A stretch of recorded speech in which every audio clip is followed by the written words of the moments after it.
bia ewa supem. And again, also remember, say, Adishia ewa Bono East region. 188 yeng ewa SOMPA 106.1 FM ewa Techiman na wonsua wonwo eye takwa 80 yeng wa SOMPA 101.1 FM. And I atena sen common baby and a bed de. And also remember, say Jumedia, ye de bro abribiano for God and country Jumediano. Kai say you when you meku ahudo be say numa o maso asre de biara dano ye de ebremo Lextar Company Limited. Lextar Company Limited abusuya woman no the yards toothpaste and a yard toothbrush abejaman. So I know say as and when the program unfolds, you know, make some actual sasana Electroland Ghana Limited. Electroland Ghana Limited. Also a boy chidom kese pa baby obiara o here electronics at all electronics papa toria bombarding Electroland Ghana Limited. So TV, so air conditioning, say washing machines, me pacho Electroland and ebeka wasama mouth. And also kai say Medima for Herbal Center. Dr. Time Daso. See, the Lord is our ultimate healer.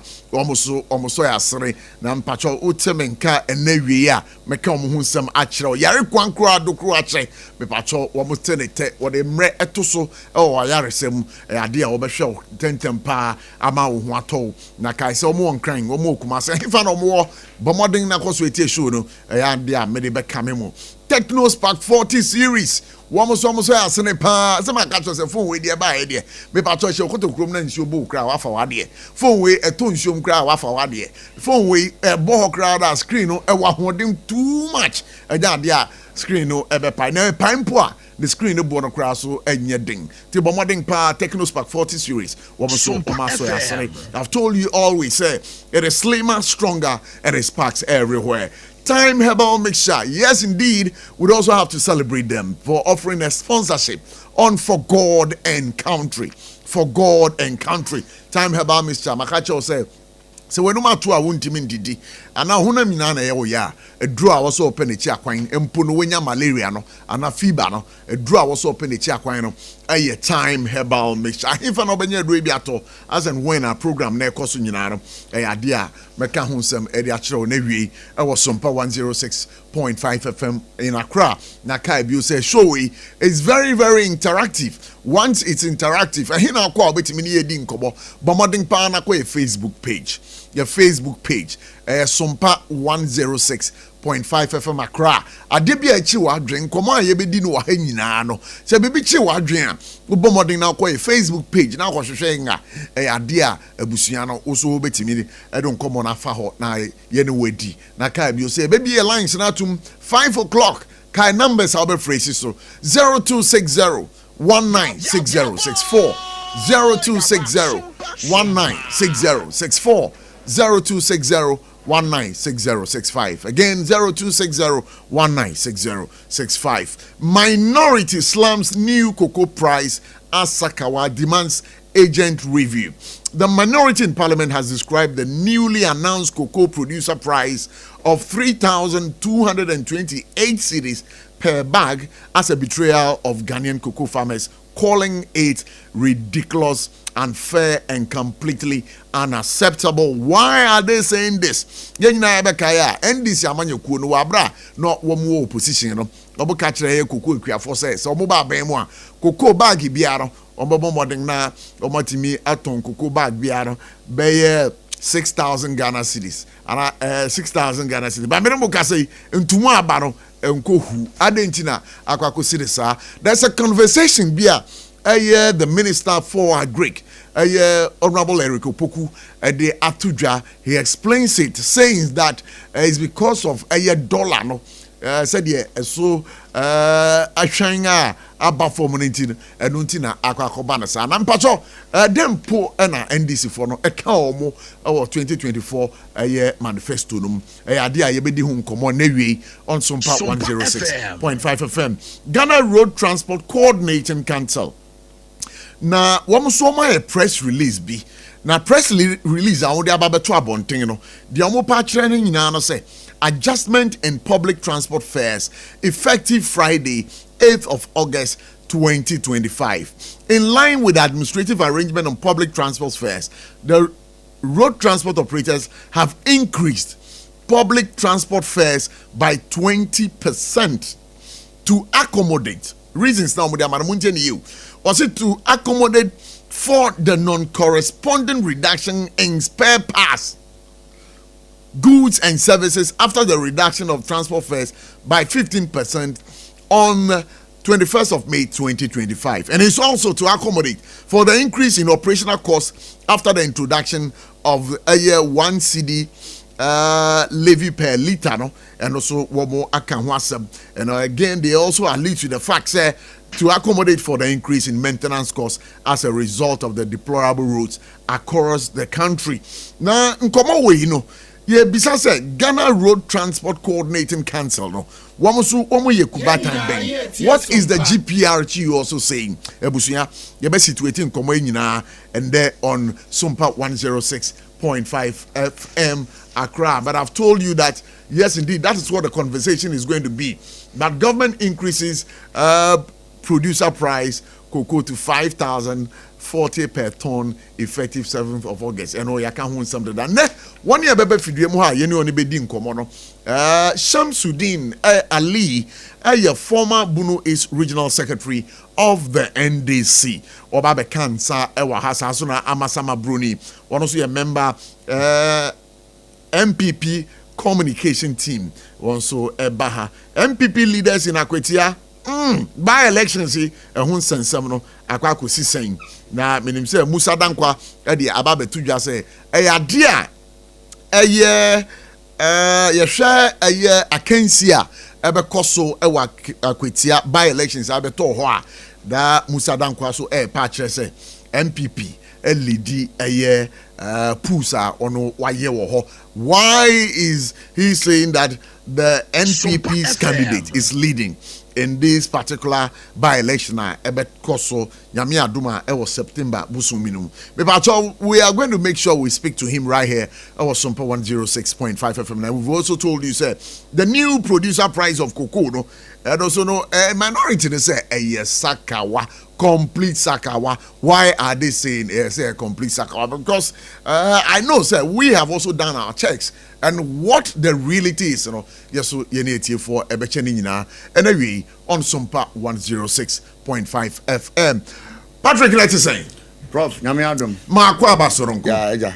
Now, Bibia Bohode. Nami Adam. But who said, why a presentation be our person of the mind? I cocoa board, was some cocoa into Muyana. You what the might here for, and to say. Obama me kwan dia. Mama kwan. What the two we are. No small about to be high so.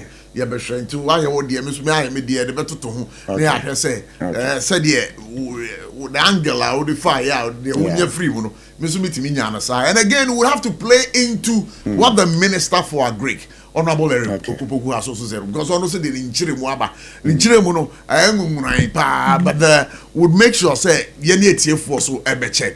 We had wanted to have an interview with him, but it tells us that he's on a different network. So we are trying very hard to see say also so Patrick, then now unsaka newi. All right, Prof. And na share cocoa price perspective.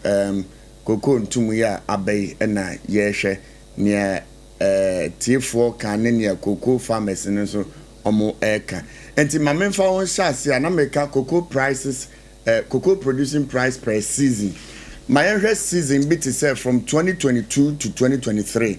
That season, price per ton was 20,928 Ghana cedis. Okay, beba wa to aso de ba ma me ndin komo we mbra sisi a tiawa ewo akwetia na yensaka lawyer Bernard Bedia Kubaidu wono ene the newly elected NDC parliamentary candidate by elections e be twaso e be koso e wa akwetia no oginemu e diama NDC amanyuko no lawyer a forgotten country. That's Emma Kwaba, SOMPA 106.5 FM Accra.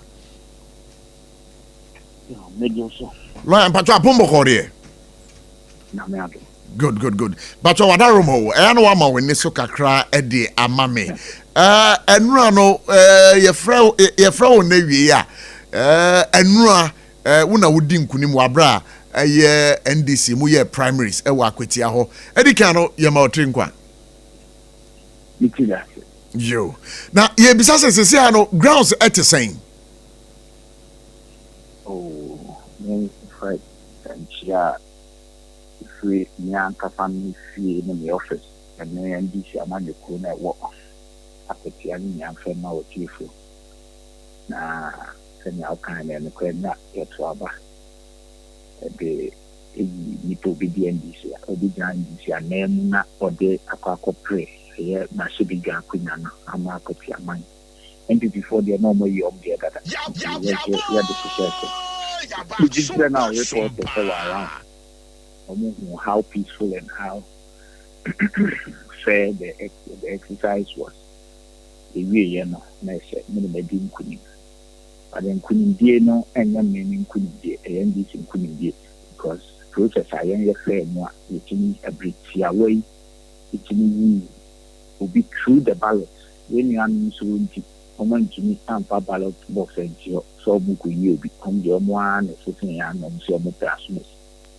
and we are massive but here the box he has a delegate no make sure that dia oni pa pro mo pe we the men na campaign has started but campaign no you matter here from there here we been antini pebiso here we stakeholders for concerned to me and sana actually wabudu biane ade nti from there maybe so here I mean found to records say you are the first media house anymore kasa a lot have called that in Kasai because na yeah marketing kitty on say but say such a keenly contested election no ubi a minyanwa almost pre-bino almost near be funny and I expected it at all and when she do say na na see a point so na any ubi a kasa a year share point the first one teach you in Kabum Beba party and no demand ye Kabum no dear name it is so a church I am from the bear be a very fine jamopay and then in animal trade dinner in Yashia Edin Como come no more jackson so I can see me course and into the cookie beer on the two na you also we have some party no baby I could be on the dimechi about mechidom na ebe I can't see any MPP for the prayer on the 2nd of September no that's what yet made in Queen.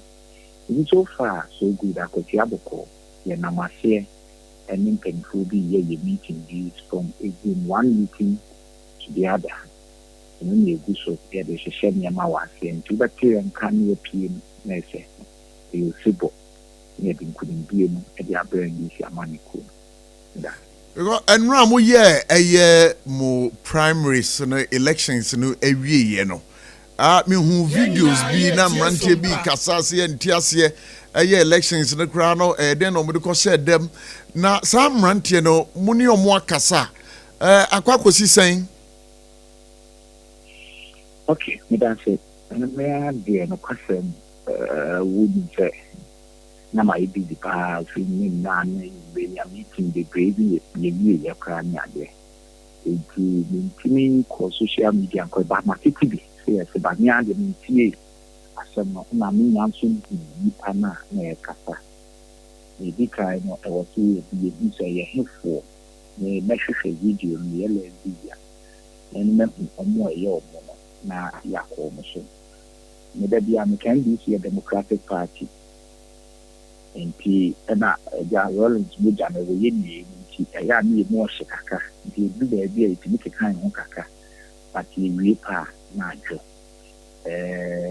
election bi en ho da fo nti bi after election e to bia se ankuya mana ya na bi ya winia bi ya nti bi o kwa bi ane se ni bi ya wa SOMPA FM bi o ho no a obi ya wa o react opinion obi o ho so a o react ya na ewumu maybe ya na me pen o react to pie because no never know what so nipa no problem no akosolve one react mo MP a then wo ti media MPP ko yi o mo kan di free ɛyɛ binom ya ɛyɛ binom ahi ɛyɛ binom ayi nanso ehihye omumu ɔmo nyɛ mpia no na ehu bon sɛ da ne du a no akɔpa ne hyɛ ɛwɔ abato nti me deɛ menya hu ba sɛ no kɔ sɛ yɛ nkurɔfoɔ no bi menya hu nkurɔfo bi ayɛ saa deɛ no aka sɛ yɛbu afi ɛdɛn na look election ɛkɔ yɛ mediafoɔ ɛgyina hɔ a baabi ɛto aba even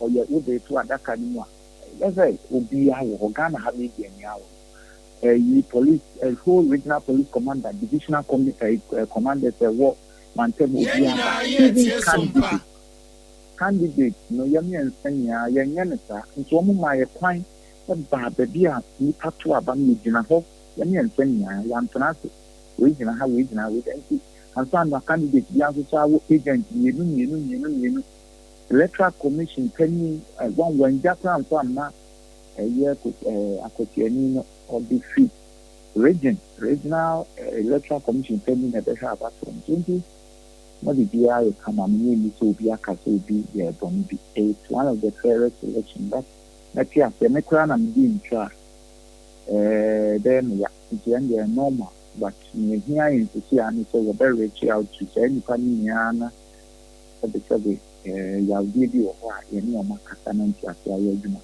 na ya ka bom me kɔ election so hu me flyer bi ana bi a na me team ɛyɛ unity me de ade bi no bi am change unity nti so bi ba se ya ne bu nfu obi a nya dɔne ya ka bi kra tia yɛn yɛ bɛbɛn no ne na kasa ne asɛ wa ba de to aba de amendi ti amam ko den ko bi a yɛ dia. Okay, because in Kaboma as we speak, you know, a key to the success of every competition, no matter what form it takes.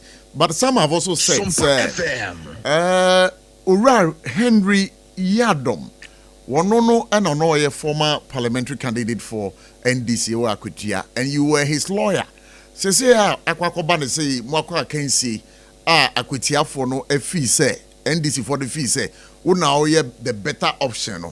How are you relating that with the Kani parliamentary candidate, your friend of Henry Boachi Yadom? One in terms of it is saying. The Boachi Yadom, the term the new difficult. Jono Nim, so follow your campaign area, Obia and Kakasa. Name a nipa wa born team, no, we are worried there. Me and the lawyer and I'm a contest here. Homo wa born team, we are worried. Homo, one had no worries, but maybe Piani looking at our born team. And then the Drew say, na as a say a fan, maybe Piani looking at our born team, maybe you are some nano. You mean in terms of papa? You. Die, covered, I covered no do hands on me, but we do yet and the phone town. The bone come out or no me see, no, since we need to hear the man, the damage anymore. Near bone come out I'm a pay, I'm a petition to me, a constituency chairman, more awa, and me DC, Honorable Umar Ahmed, in me and son. Your corn feeling penphobic, your call your cotton come out, a bone commerce or say, and to and ra. A 12 anyway of the hard game make us from the oh, and one blood one, which you said you and Mr. So into the one. So that one may and into a mention your call was our can't execute the democrat, you're not going to be quiet young person yardly. And into meaning tell me a never say, or no, and had not to answer me. And you know I'm more on to next from Nabaroma, no may have it because and how one kata. Politics way, anything young which me come up on him. Answer the question you would say, the minute tell me your papa.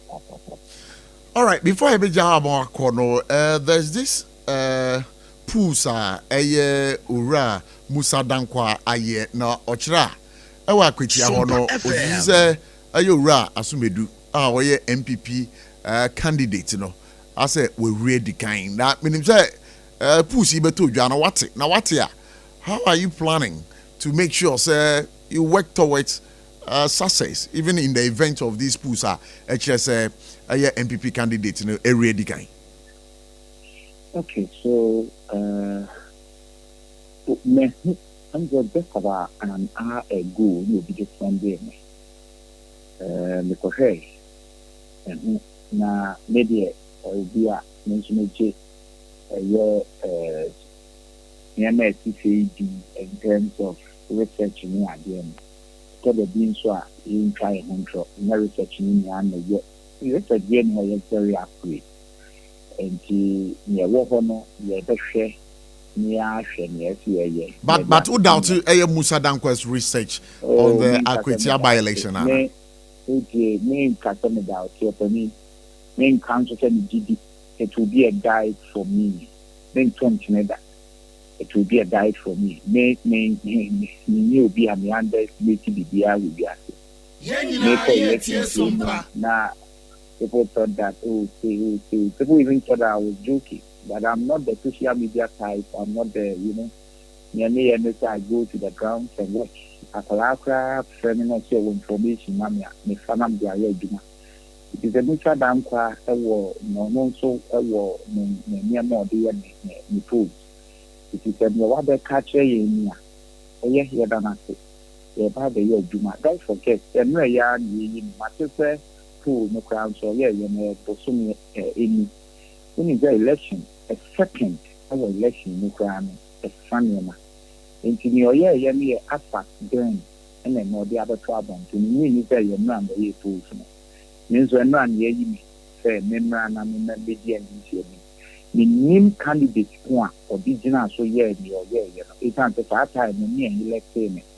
Election, if you're not, you're two Obama and Biddy and maybe in fact. PA Abonti Egua Kotiaku, maybe a sad period and we didn't remember identifying. You wouldn't know. It's the very maybe I made a very guided SOMPA FM. But I did hear me teach you in the form for my economy a year Akotia mine Akasa. I'm not sure means here. Such a to a banner demand, Namiko Campre, the Mahama. I will be in to mean to Sunny, which is any brotherson. I can't come in your research Akotia mine. And into a form for the Mekon ye Juman. It is no dear banner. Let me so and guide them and I'm some conquer Juma. The Gidi and I mean Gindi. It doesn't come in me doesn't Gidi and I mean Gindi. Because a prophecy, a research in Yaku, prophecy the idea, depending on economy and coupon and them from. This is an accurate prophecy and research is research. And you see, we are getting the better idea and the accord. Make tone to me. Really, to me, so the corner of our campaign, many parts of Swaba. Asidana eribema so ma ho kwan ma ye ne wudi nkomo ba no se aya kwetia ho no NS ya ukumi the late BGDP se ne busuafo ne kroma ne nyina no ade a ofri mu no eyomo yapa, and also know and put it within your sleeve say some voters would vote on sympathy lines. Okay, so with me, you're unfortunate. I have a personal relationship with the family of MS. Politics may differ, but me feel me crew, me uncle me crew much in over na me na to free, and I me free takas. The hotel is just about 5 minutes drive from Kumikrum. Never found to free when she which is about 10 minutes drive. And you free the same community. As a family be who some way somehow may a part of it to who here. But I knew who I send here or cannot agree. And yet dear, but no person knows that saying a breed Namea Duma, you ever cry in Yamo, come on, and Yamin funny friends here, and yet to be anyone agreeing hotel. A branch here fresh SOMPA FM. In ya yaw as a mayor because then she should that man that said could me be free in this period. You may be some funny I have. But the early sign on one casample when I may have been a trace you and you did say and your ambition say I could see a cacao to me yeah one check like a cacao to me yeah and a city to me twice a year your mark with your 2 points. I say about to us what that's what about my binding that. ɛma ɔyɛ n'adwuma wontumi nsesa no ɛno nti ɛnɛ yi sɛ yɛka sɛ yɛdane yɛn nsa ato aba de ama MPP a ɛwɔ sympathy lines a saa nnipa a yɛabusuafoɔ no nyinara no ɔmo ɛnyɛ biribi mfa mboa awareness because meaning so awareness na akwati ada na akoma so ɛpɛsɛ akwati develop this akwati develop there na ban ɔwɔ so nso na ɔman ne sika ni awɔ ne nkyɛn sɛ ɔde develop a adan na ɔmo aban ne kwan ne develop na obi nya ne kyɛfa wɔ obi nya na so bi na awareness kumi nso baabi a obi a no kuma antɔ ne yam nkapɛ ɛni so ade hu sɛ akwati abɛtu mpɔn na akwati abɛnya nipa ama ne ma and you better from near voters na kasa no matter ni tia sa som tuaba e de mami na me di development in the back na improve it na numpuachi itime boa ne crying crying no o feel so na ma bibia ye fine ni nya kam and nti because and me am wa he me ben es kumi nya politics am me ben es kumi change candidate entity for akwa na me ma me ne ma me tsenya inti asema ba na eyabusuafo ya ni se e bia para owo die ni nya sanya professor no na me fa nfenti da o free mo Ghana he ni nara ndi MPP ubia ajitu nse asema ya sana comedian na be enye politics na da bia ye be ye ede atiti yemu ejitu nse nye waye na friend yenso ye beto aso nyame epreson ye nya yifia ye de ho komo fefefe na nyame nso ahia ye enjima yo Minia you better wase pass over ho kwan ma ye no edin komo na we want to wish you all the best in your endeavor say obesiki the parliamentary seat for a year Akwitia. Yeah, that's it. Yo. Abusuafo ote say na mene lawyer Bernard Bedia Kubaidu edi enkomo say wodo weni kire Akwitia enra NDC for your mo primaries no wono na he be ma wo ma power no say obegina on the ticket of the NDC to contest the parliamentary seat ewo Akwitia by elections. Patrick and no Prof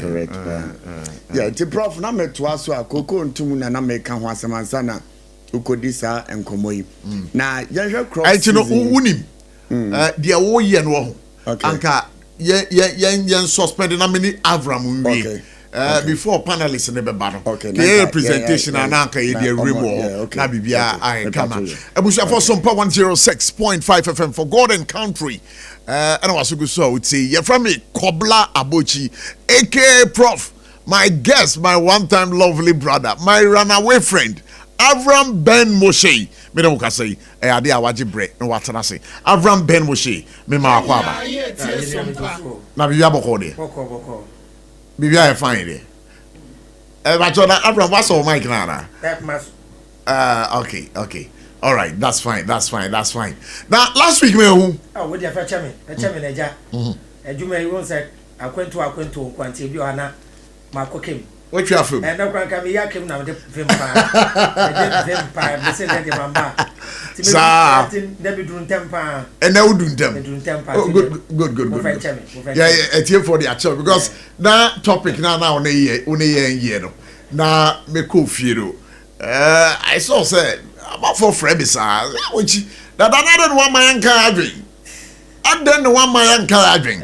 And you know, for the benefit of our listeners, you know, must I say, yeah, in the last 2 weeks, you know, about bonnet of a granada, it is sending. Okay. Yo. Where the mammy for when you swing shall be as a medical patcho to me some my phone a teal for any actual for more French me. Say, man, Dawson, if you come say, in the runs na. This week say da voter Miss Ramwa ja SOMPA FM sasa Ramwa na ja we free mu be lie so anhwa uko usisi na ya de nkora ne ba na eba timeti asie AVRAM Ben MOSHE yo jeja say de yakase ye be ye de betumi na embebu no so ani ada ho na abrabo mo bo no omankoye mfum so a ebinom aye ko aye mu binom so yaye bi no ye be to omo for especially about no life and then relationship. Until last time last 2 weeks we discussed about how I be identify the difference between a baby mama or ba one ne wo ba sebe obetumi ha wa brabo ene wo ba one ne wo ba sebe obetumi aye ba kwa hwe mbofra no ye nyina ye nti ase say sometimes the best way to protect those you love is to stay away from them.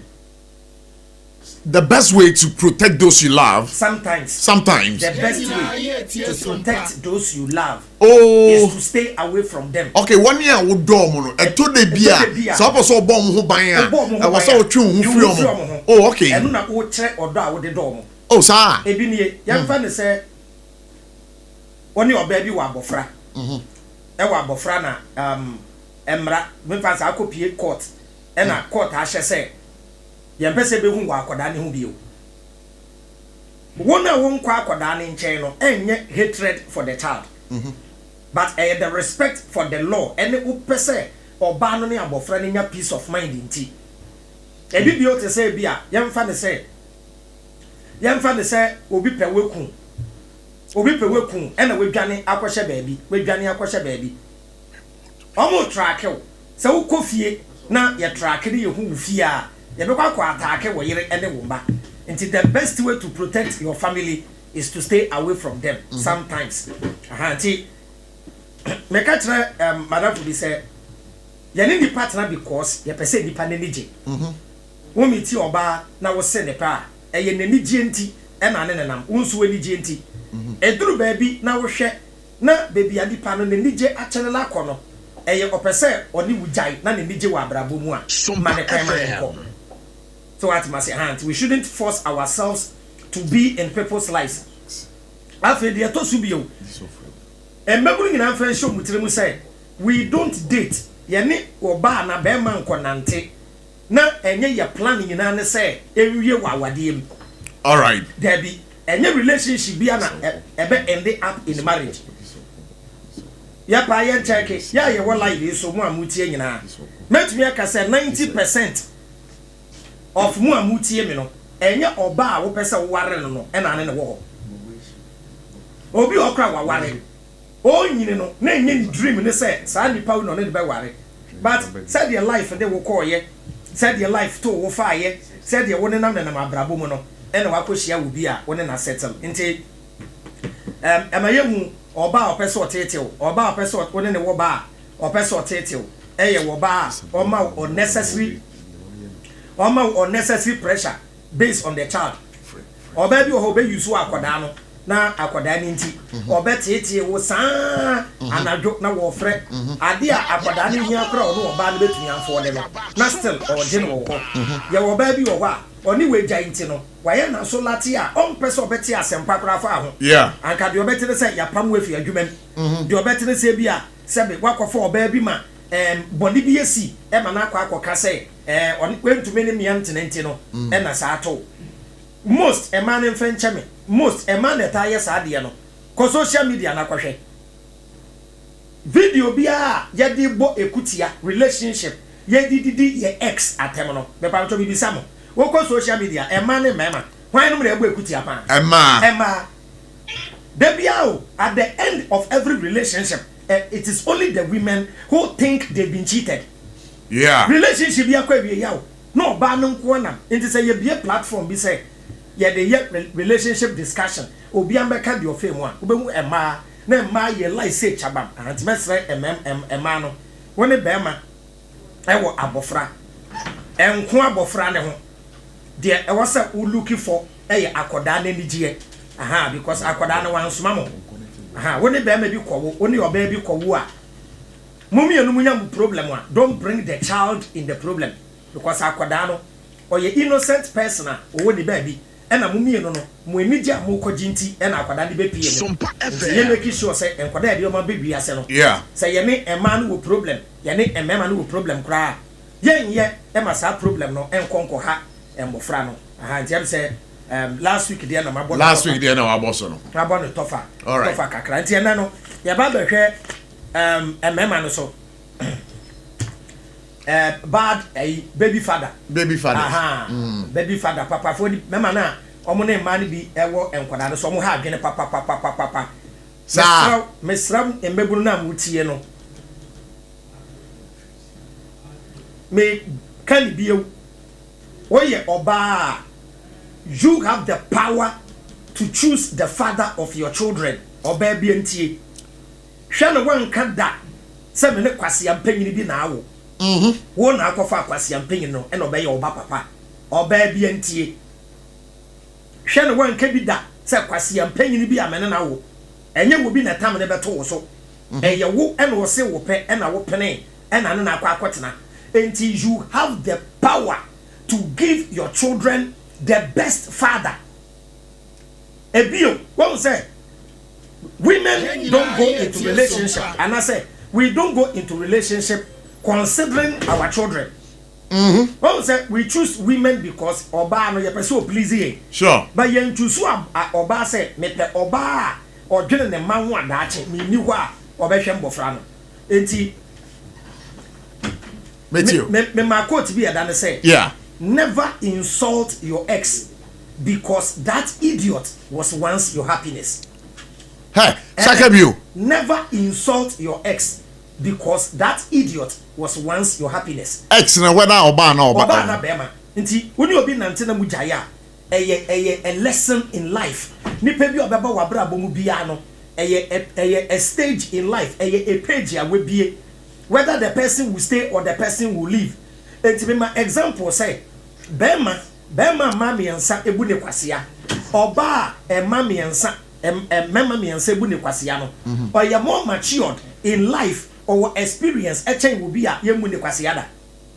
Oba ini, me amiti we ya, sabio, many a ma baako 4 and a one kwada. A ma baako 4. Many a ma 4 now. Right.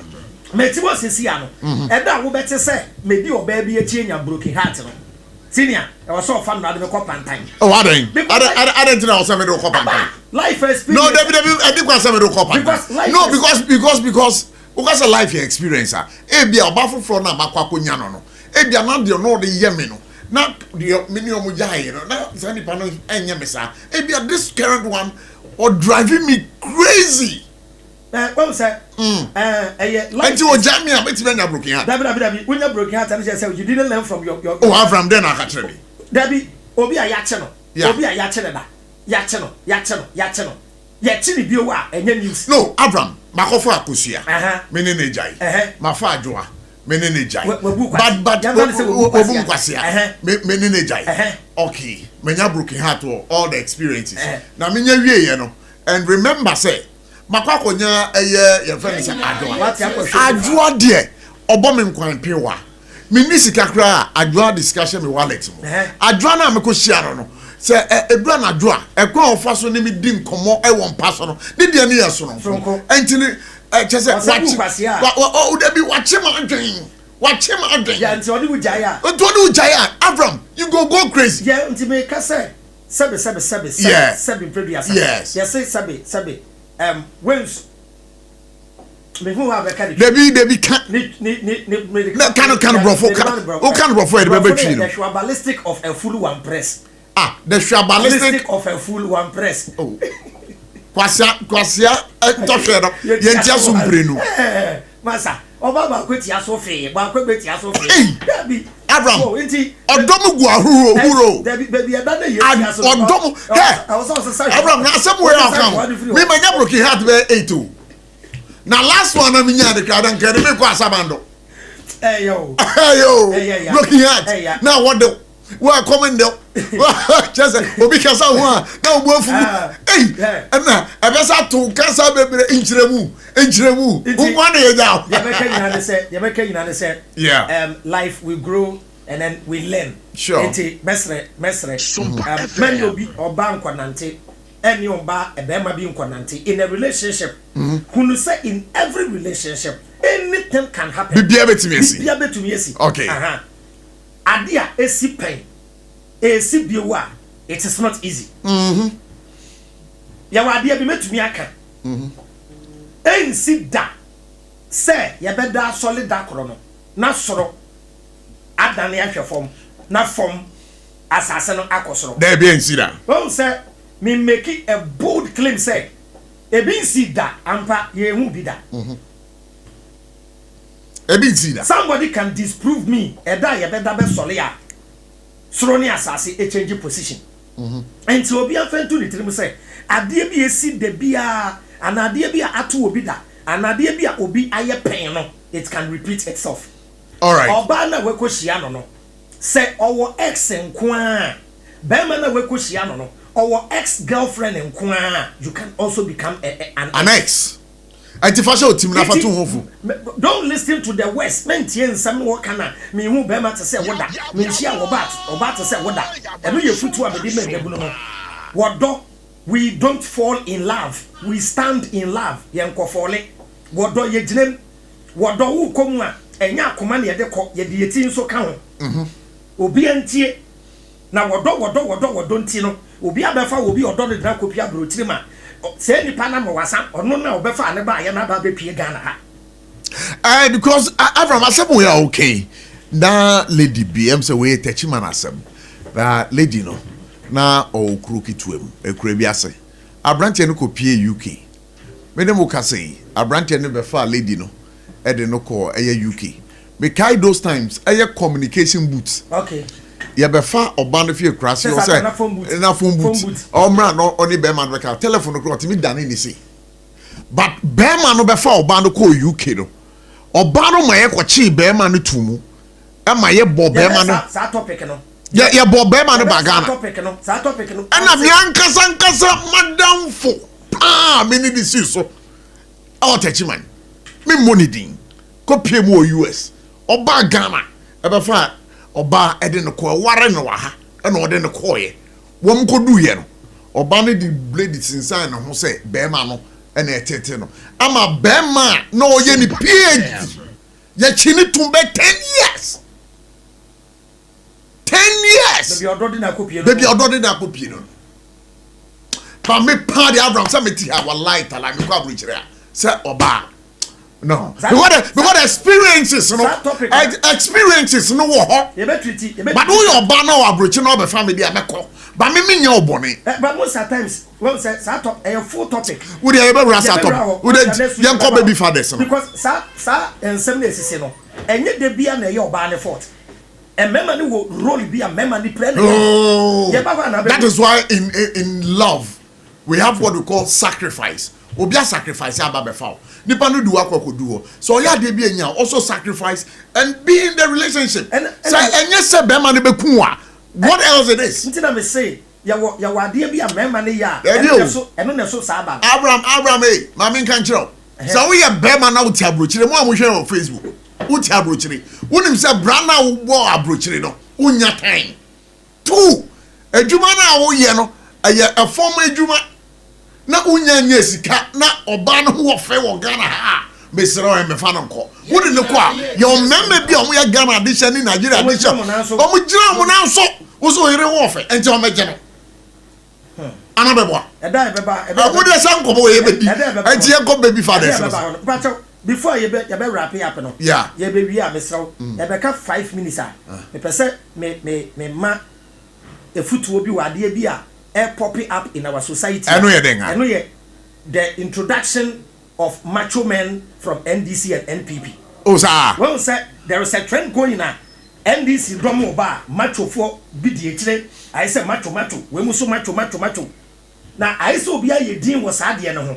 But there, ebejin semono. Enkoye. Da beden. Because you see, NPP for dom who so say. NDCs, and that's the perception. Say, what would the macho for and intimidate you? So yes, so Ghana boys. Macho for Muko Yenano. It's one shot. Avrami, MPP for Omo macho for so many DJ. Macho guy by a video. Why a video? My warning say, a memo na ye, ya to a berry. What about 8 years? Woko Ubiaba. Mani peace of mind no nya de obeye wo ye na so ye ni a ye beto abana ma no an so ye ni a said ye sesa ye no ye be sasa na wo wonim na odo macho sem na wu a ye be si o simple kra. All right, Abraham, let's go to today's topic. baby fathers. That baby father, many obi woba, many obi woba no. Boni bi anim. Asofo ntie, asofo entie, asma me beken. Asofo prechi wa so le se empena ba, wo ye empena ba. Eno me da so. Sa Bible verse no, enye mpena te se wo ne oba, o girlfriend awoba. Okay. There be. Brese me kle na. Na no empena be. E fe no mamza, Hebrew word na ehye wo no. Mamza. Okay. Mamza, a child born out of a forbidden relation. Say we ni wunia. But say we ni obi akwa girlfriend say forbidden relation. That be forbidden. In the eyes of God. That be in the eyes of God boni bi anim. Oba wonya ne ho ade. Dey down no koda. Anya boni. Wonya boni. But is that not fornication? That be fornication. A full topic. Oh, Avram ben MOSHE. Avram. Debi. Menka debi. Because baby amete sese amenyan ware me kana tie entimini obado become adwemu e wasa me bompa eye boni me nkyerɛ wo oh Avram asamana there was social vice and antisocial so some should do it yeah akofa do oba me bisa oba e wo 25 years or nursing training. Now we share. Hey, now you're then okay, be about 25 or a nurse. Okay, do about 25 years or nurse. Now we share lawyer, engineer, beer, or also 35 years. No more campaign. They are going out. Will you warn your daughter? Say, Patrick, oh, they be back and said they be idea be and not dear. And the quite only bear man and that. I know that you have a problem. I know they are on 20. Baby fathers. It is not. Sin a obi kobu nsam gem tie no yam bra enti woni o be me bi wo ba na wanye wo ho ade a there is no curse on the child e ye boni mpo a e ye awofo mi na wa ye boni. Okay, so very well. Enti mama oba bi anobi mfa nhye ditim say me ma me papa anya me ho ade enti e ye no me da bi e ye nipa mienu e na mo ahia enkoda na ye wo mo relationship mo no. Met me akase mo amohwe live ne mo amutie nyina no 99% of the people listening, our parents never planned giving birth to us. Oman planning. Pacho yenti me mama wu nyina me madodo ni nyina enkoda me fa se me ansa pe e me wo mu a eye dia me decide say me pese me wo me mani nyina ye out of me feeling. Wo ma me no papa eye na me do oboa they never planned giving birth to you. You obi wo ma me kwaka kire papa se benyem no woni me dura wo ma me anu magu so a wa ma we your odofo enti ye wo abofra na relationship na nkwa wie ya don't bring your problem on abofra no de mo be ne se mo mie no nya baako na mo hwe abofra no mo yi mu personal interest ento nchen me se me ma me papa o me kabia me ya analysis ya me ya me de me ho ye example. Se me ma me papa ka bo mu a ebi anka me ye lawyer. Me ma me papa ye baako a ebi anka me ye nipa kese at the age of 15 years awari ja yenti men nenam sa men nenam me ni ya o. Me papa me pe no wo me papa so afrim e na me na makra ha sa na hwe bia ma beduru. Enti me hu se sanka me ma me papa e forget it otan ye do mu ntem e no mu unite hwe me a ebi anka ma ye nipa kese a ende me na me hwe mo. Enti wo yo wo fotie me woni be me bia wo woni wo ba bia wo a emfa wo ba ni webufuo nkosan abofra no ti na me ba mema na ye bo enkwada na bro based on ma me ni hu ye hinti ma kabio me ne ma fo na awo ba ku bi wo mu amutie mi na untu me ne sa oba ne ntina 15 minutes obetieti wa ma wawu tie dia me ka tira no o tie onimisa me de ono and open kram sending this car. I don't care. The oye bia oye no obeshem yebufuo. The oye bia no obema makoma aba. The oye bia ma pasa level ne ho. So baby betumi the abofra wo ne na watete wo ma wanhwa wo bewu. SOMPA etu ye bema emfa wo ba ni webufuo nkosan akoda no otom ba ma bi tie me. We free Ghana, wa kwa kopia brochire wo US wo UK. 5, 6, 7 years ni won send wo beska because also wo send this car oba ni bedi bi 7 preduasa 7 bra and some phone na wo didi jai ba Abraham asem na o e yensamfo no be ma ne di say yensamfo kra na oba bi kra o ha bi nimu no ono so wa bruchi ne ba ne e wo Ghana ono ne papa de tie oba ne say so o send the bad be money sika papa no so be di bi e na me ka say ye society mu yan forget wo ba na ono akopia mo. Ebi sa de na Abraham mo enja yan forget oba yan ye nyina ye adwuma. In the situation, it's na also say, Miss Senia. Di pana mene na awu abofra ne bedi binti. Nti wo sene wo beska na ne maame ne di bia na ye. Enyo no sene wo beska na ne papa ne di bia no so na ye. Eno ne ye kaseti ya no. Aha ne ye kaseti ya. Aha. Se ho de o ti ase dia. O Matias ye. Sebe. Ye betu ye gya awade ye. Na me be ma ne kora e bia abrabo ankoyi. Wo wo ba ne betu akonya awarepa. Wonya awarepa akoda no ne ye nhwe no. Akoda ne ye yi a oyeye ma ye mienu nyina.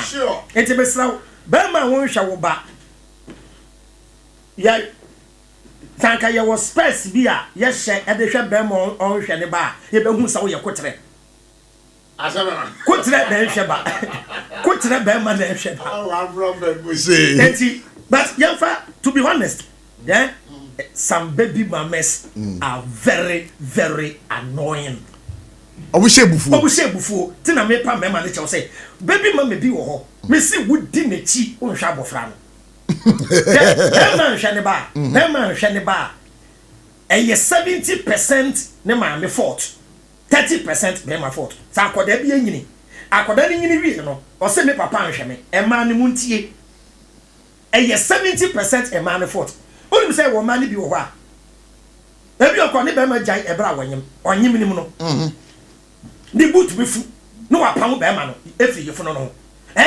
Ko ensia me hwe me ba ye funu kra nya wodia na odia pamu abofra no obe ya bra na wa wo abofra na wie na wo akoda na wa start program ya akoda no e na papa kwase ampanyini ya wanhwe nya me betua papa kapa e bi kra be ma ne kra tie se oba na wo no be ma ne kra di mpanyimfo afa kira kwafie e pache wo nyina se me pese me je me ba wo me mfa ne mawo oba tan bi abeji abofra Ariata so say maje me ba no me ka kire wo a time is coming that child will leave you what friend okura won fa especially wo ba no koye wo ba wonya 15-16 years no osuam pratwe 18-19 wo akoshe ne boy dem 21 years wo friend opa no fa na bre na wo bre ye na maje me ba no woko enti dia ne say or baby am making sure say the father will take responsibility of the child okay tie man no mo dia kakra na ba Number 1, ben mo person tete pa o ne wa wo betete the first trap ayo otua o rent ma tie SOMPA ben mo person tete baby father o person tete wa brabo de o be rent ya ma the friend junior prison one am bojai se woni na jai okay en wa rent ya ma na o hia de na adwenya se kra o be ka so do ba kotua dan na ma na wo tua ye tenancy agreement na no di ni din aye tenancy agreement so on wa hide dan amount na wawu AVRAM ntiase ade no wawu atete me no adane Spider-Man na emema na mutete ma bentiasi be mutete ma Sarfo katanga ade se na juma no Sarfo se juma no be mutete ma ba ko se da tu nje ba ko se da tu nje David jeje ba ko AVRAM ba ko da te wo nje no kakra 5 minutes 2 minutes ai oba no so ope wo kra te se no so ope wo bio e na asabi onim se bema ka se ope wo ba bio na oba ne pe bema na e ye din so mbejai but oba ka se ope wo bio mu a e game over abu se ba twa me ke mu atemase oba ka se ope wo bio a bema ka se ope wo ba na oba ne pe bema na eye din so bejai no correct because oba ni nko be fa so a oba mu ahye so ba ko no masan ka bom no correct na oba bie na no say wo mempewu bie da wonya me ase yes game over inti be mo person otete wo no Robbie me so oba bia ka che me so mpemi bie da o but no asabai oba so baba ba ka simple oba so baba ba yes simple kra me just strategy ba ko oba wa feel o she da she bibi hot kakra no why video no they are saying no view once me ya view once you who say I never come so you when you want to see me view once when you want to see me na ukon I'm from that MOSHE ejuma no ya de ejuma we yay mbema pa unam akwashi obi ba o say o ma no papa ya wo na brand me show emu atieti Abraham yenye ne fa nkomo ne mra wie enti baby father ya bonsam pa no ono be me ka say baby father rentima wenye but e man na mo live no so be di dance ye ya o mema ni bi wo pa o rentima wa e chance wo boarding house o begin who date wo ba matured person obi o ye matured 23 24 25 years wa rent ya mana na wo friend anadwe bi san say aden one die pacho oya oba Debbie na just who that's your interest na sa be me bi oba rent ya ma oba na odi ni din ebetu nkrata no so no na sa be ma no da so pa oba no dabi ya wo di opel e di odi settle trap exactly yes you be anya odo e ya trap no was trap then they be wuni meja wi a trap be say the be ya ka so na eja no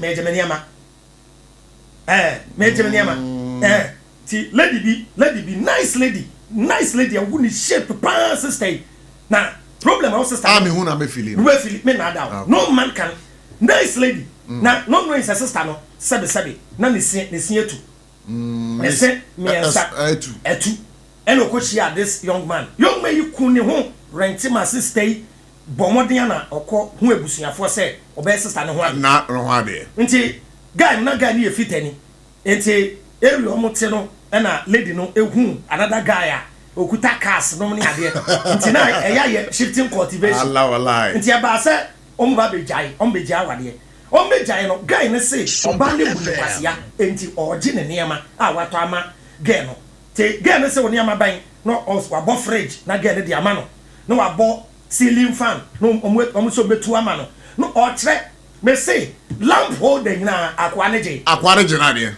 sister ne niema ne ma Bray we bucha fena bra ne say sister akade ba akon e no say akade o say famese na sister ne say na se ne dia say me dia o say hwia jimese mam sister ne say me mpene na bucha fo adwo anya hwe famese mam no ti oyi ya no sister o oje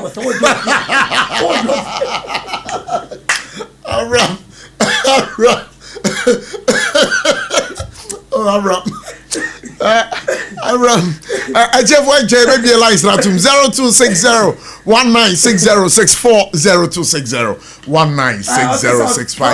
and then numbers I get to my every man I'll do baby father and tomorrow my young show they to subio one wicked one here obey use akwadano as a means of punishment for the woman on job of ram opese oba ne ohu se oba ne sofa na wetumi aka che na for say woni mi jai no wobre intime sra woni oba di oba won jai sometimes the best way is to move on na akwadana aba no na wa hwe no de to su biom eye de otete be ma otete be ma anadwo no what ye nyina ya tete da ya tete na say entete de nyina ya tete da ya but eduru ba bia agro so ha obewu ti bema enkofo ba na ensa na security man allow people to be the obey bia no eyono anasem nti mesraw baby father enkobo atete why na omo ne oba no ho kran tete sa oba woni na jai also solia na wakon area wote na wo tete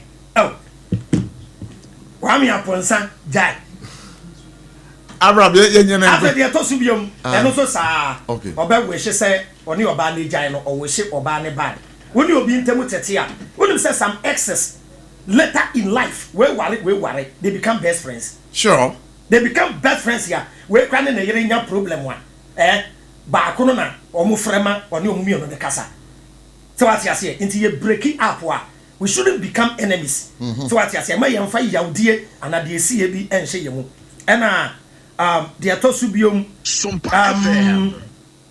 provoking your ex with other women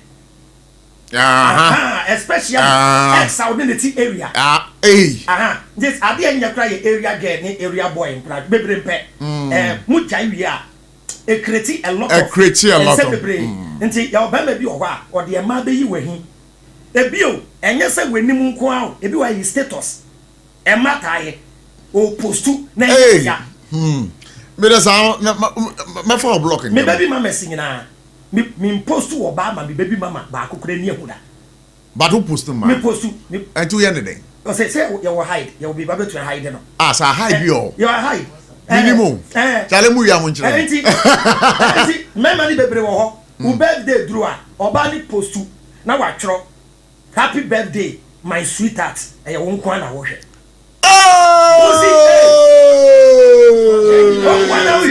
Avram not the love emoji to feel say oh Avram say wonti na opostu ana wanti say wonti na opostu nti we postu so nko na hwe ana wa na hwe bi say wo birthday Avram I'm for course ka plan for ko bon mbre wi 0260 1960 64 0260 196065 komo ayedi wa he be ba cho say upese ba show so na who contribute here. Let's hear what you think right here. But me nya friend you di kan.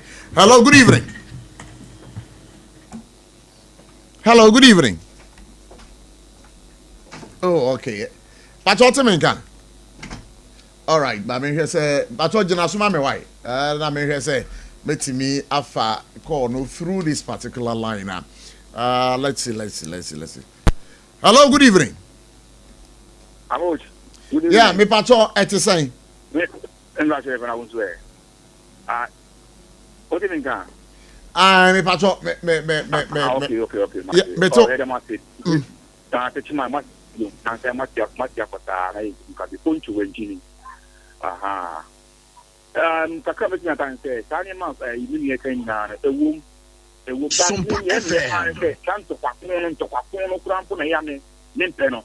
Ta sha bonti idea munte mundir nyante mate makwa wo obana wako fa bi ma to ko fa again ye ya de no o sha bonti a na se ntokwa na ko na se bi ati wonti anu ye ko no enko ye kura ba no ti ase ba na to o su ka bi ma no o su se bi unyi ma be na wo ye na enko yi na ma mo breaking ye iti ne ka kire ma no te sire mo se bi ka bra so to ku a le tra hu di ko se be ma no ye hu jo to ka tie le ma won na na me ko kaka kire sita we ke bi ma ho na o fi an ye fi ho na me o sa mo ho na dia ne mo ntra ho nti kaka be na nti sema no o mo nya me dan se pass over jwedi so what do you also think me fa 5 calls but 0260 1960 64 0260 196065 say wo adwen kire bia wo person de boa eye nkomo ayedi e wa ha AVRAM ben MOSHE e wa ha me pa cho obetimi de wadwen kire aba 0260 1960 64 0260 196065 AVRAM endi che ye be so referee dwumadi no so but summing up no then I'll be catching anything yo catch it for any ahwefo nyina de say ye program this year you be finish agro but me back hello good evening. All right also I don't know what's happening today 0260 1960 64 0260 1960 65 okay my Nicola we ending come hello good evening. Hello, good evening, senior. Yeah, me pacho wana me ne kasa yi. Me are down AVRAM small boy. Okay, me pacho it you. Me cha mo pa na open sha unijuma. All right. The AVRAM kan nya boss e no kro. E bia to me da. E bia to me serious. Me ni oba me sojeni. Me nya girl na that's from scratch. And also obe nurse. Me tia nursing. School fees ye we all say no pass asoja for ekum nipa it's on pesoja game. Wow. And yes, I know how did you handle yourself? Boss, na me kwa kam ye wu operation. The cooperation just me call off kwa ne sande me ba Ghana. Afuto be na ube gina so e dia so mrantie no. Tese me follow up me tea na say majuma dao it we your boy masa ye we japa there mba ni bibiri wa obere unya usema yema yuse menya ba menene wo asa aware mpo de fi meni so kra na me pa cho ka se frame o me ka za fitema community 2 AVRAM ni no o kan odame obehu odame okay yeah da se pass wetie na wo de wa drink kire abebo adwumadi no but AVRAM sorry so asembe na wo de twato the American say about relationship matters of the heart and the brain they to occupy wadwene when take time we oba especially bema we adwuma wo mfidie ho we driver na wo makwan na oba bi ebeto space e wo tirimu a wo bewu simple na che say we bema e ma ho kwan matters of relationship e ma ho kwan ma oba bi ambeto space e wo space debi ti yabeba mema you better treat this topic no another time and member mo fa ma bom ho ka hwe school ne sa de no rent just say or boa you better kwan fa so ye no enkohwe wo bi ba in the name say obewale me daachen people grow and people move on into relationship wakasa e was sanke be ko relationship ana aware a ye ne te say prepaid so what you say you bulu talk yes and relationship mo start here na mo assign ye date okay AVRAM let me talk to this caller me the caller we indigo we jina so watch hello good evening yeah hello yeah me pa cho wana me ne ka say me dey me freak man okay me pa cho yeti you mpa cho sesia man ya wo free ya wo ka say wo free nation training mi ame bra bia to mi anka so bia to me obehwe ba pa nation training na so obehwe ba kroma so djuma we fatom ponchen 9 yera mo afebe so no so be beba nti mesre no mo bia ngofo bi ba anka so wo hwe no even wo yire kura no hwe no e ma ni ba bi gina na ogu ko tu kwan kwa broche ko be jawo nti mesre obia say ma mo bia kura nya na den wo ya babunu a the plot na bo bra yie na so pa say wo de ko so ba de me boa me de mesre me da se pass oba nti AVRAM ya sorry so asema etwato ya ka nyina se besre embebunu na eba no mistakes aye wa brabo mu a ende ye ko yempanyi fie mu a aye lesson ama ye ka di a kire mo omototo omwana mo nyina yie na watwe mu every youth should do possible best and stay out of trouble we a young boy muntie ukura car meba most of time meba pe BBC me so se meba men kan kire bebu no ukura car ukura moto ukura mfidie ukura niema ukoshia police area ana police for stop wa any police for nko challenge embebru ntie when take time one false allegation ana wanu a wan hu kasenti no eba ko wie o baby a ade da ne chewopa temesre uye bebunu police a stop pe manenya na adwuma yenyina ye tie sompa fa ebu ema emra no yenka se won tie tie ofa ahudie so when take time wa ubenya amane tie nhwe ye hu ye e wa abrabo a ye bo nyina mu madam nyina ase madam ase AVRAM Ben MOSHE also ye better ase pass o se mre e de ba ye nyame enkoso ihira me pacho AVRAM is on mic me pacho or studio ashe it is possible nti enya one amasama bro nti enya one abuja for your friend Kobla Abotchie aka Prof AVRAM Ben MOSHE would want to say a big thank you nyame enshraw na menim say next week there umfa untumu ubeba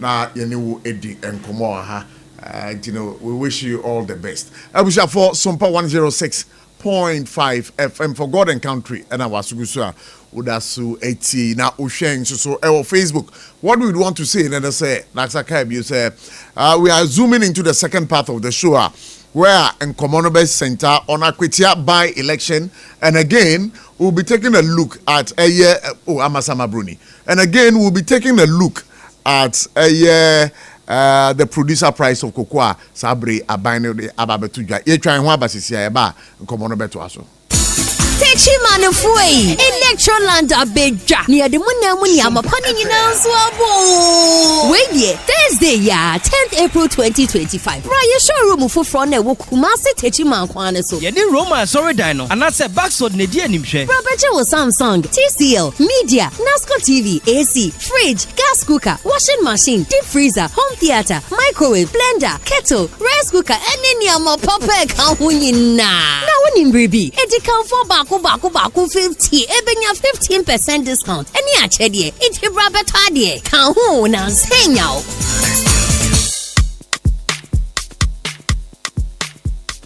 Kweku, minim sawa she. Me kraman nane. Now so ebony show one embasso. Mane hon sepeno.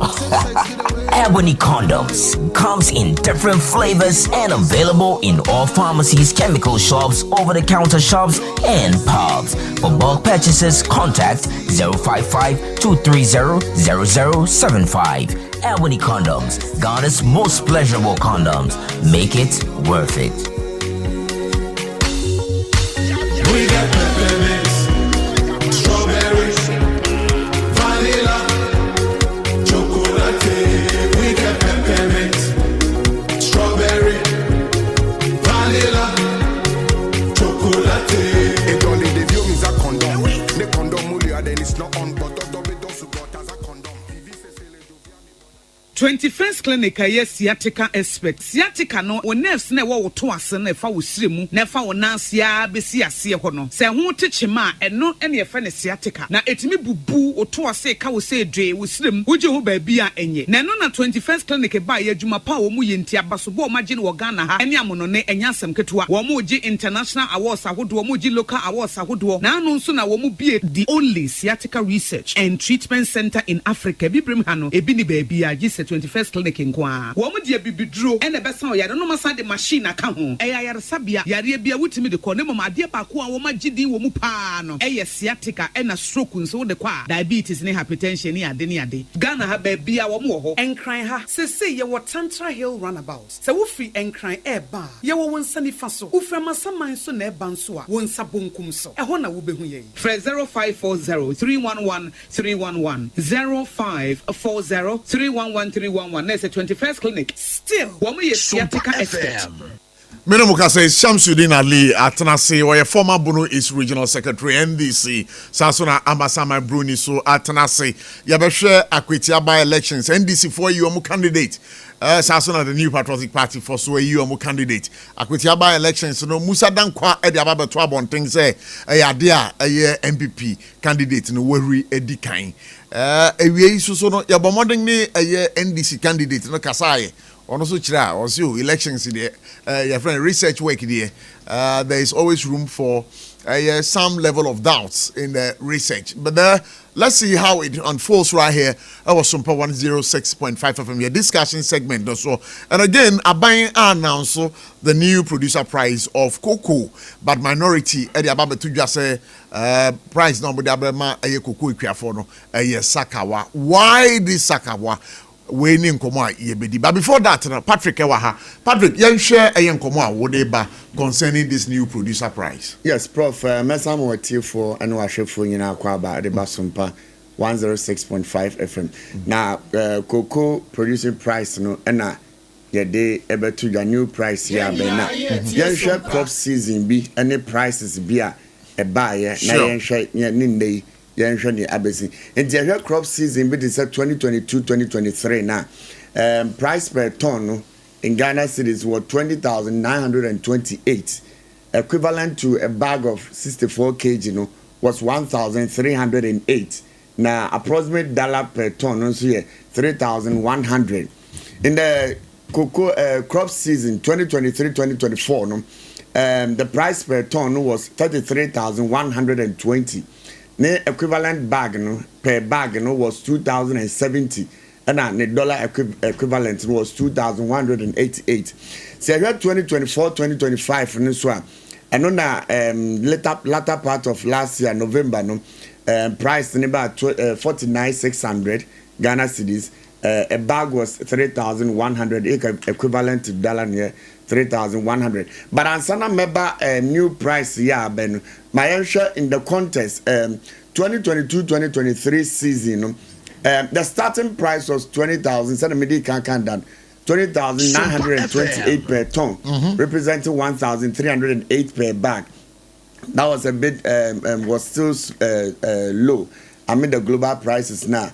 A buy-in. Then 2023-2024 season, in April 2024, price may jump free, jump to 33,120 per ton, which was representing 2,070 per bag, a 58.26 increase over prior season. Yakuya Nima 2024-2025 season, as at September 2024, cocoa board raised price every 49,000.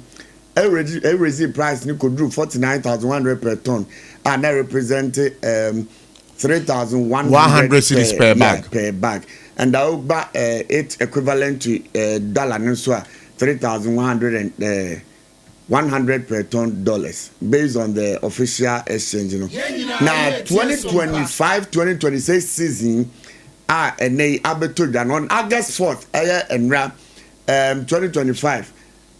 Cocoa price, new price in Ebai, which the producer price is at 5,040 per ton, representing 70% of the FOB value of the 7,200 per ton, raising the price from 3,100 to 5,040, which is 62.6 increment.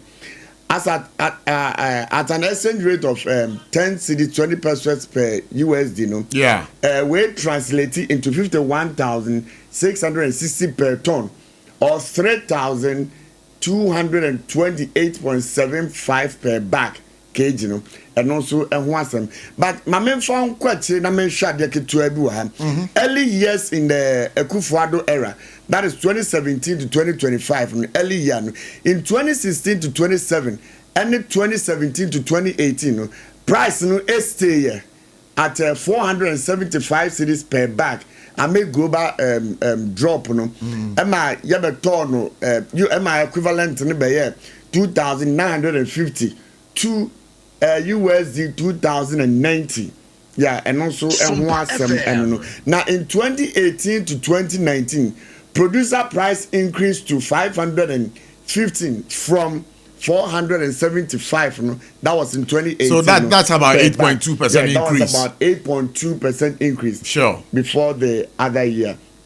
And in 2020 to 2021, price SI raised from 515 to 660 per bag.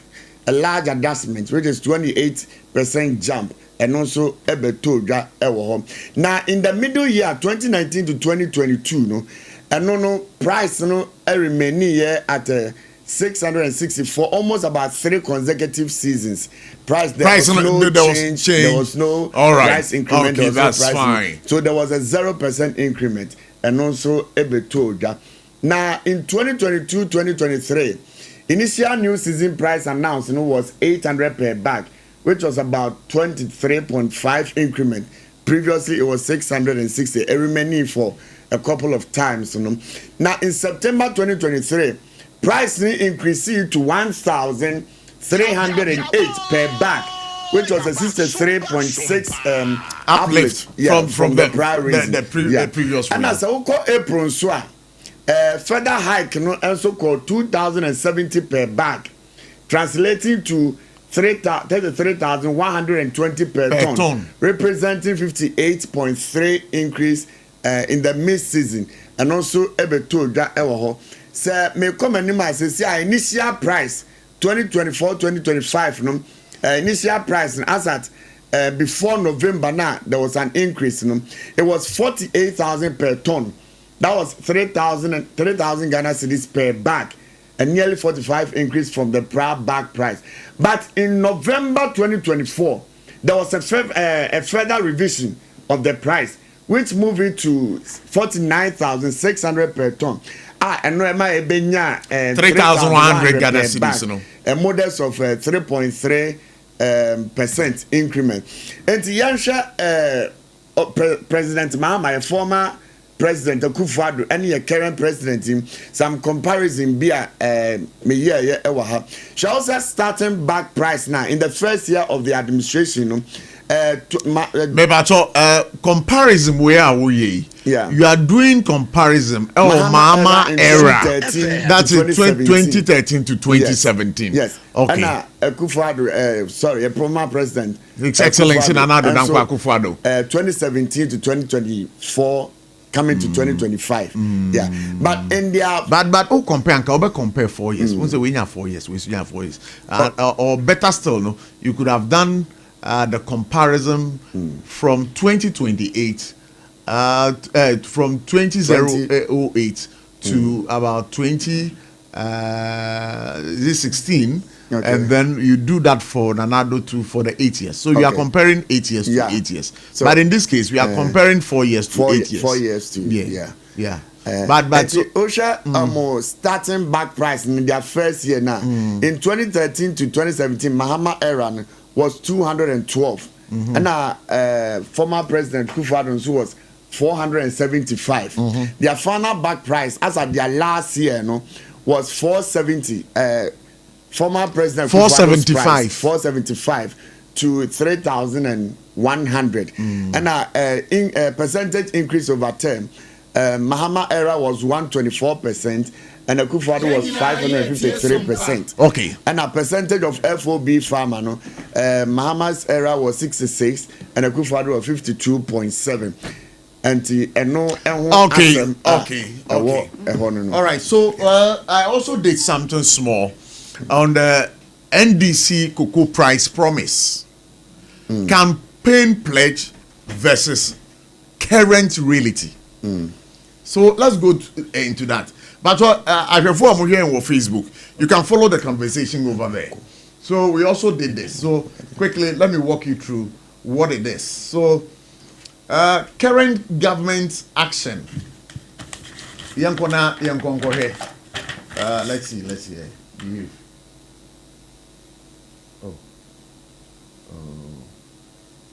I think I have some challenge here, but I don't know why. But Prof, the thing is not responding. But okay. Let's see.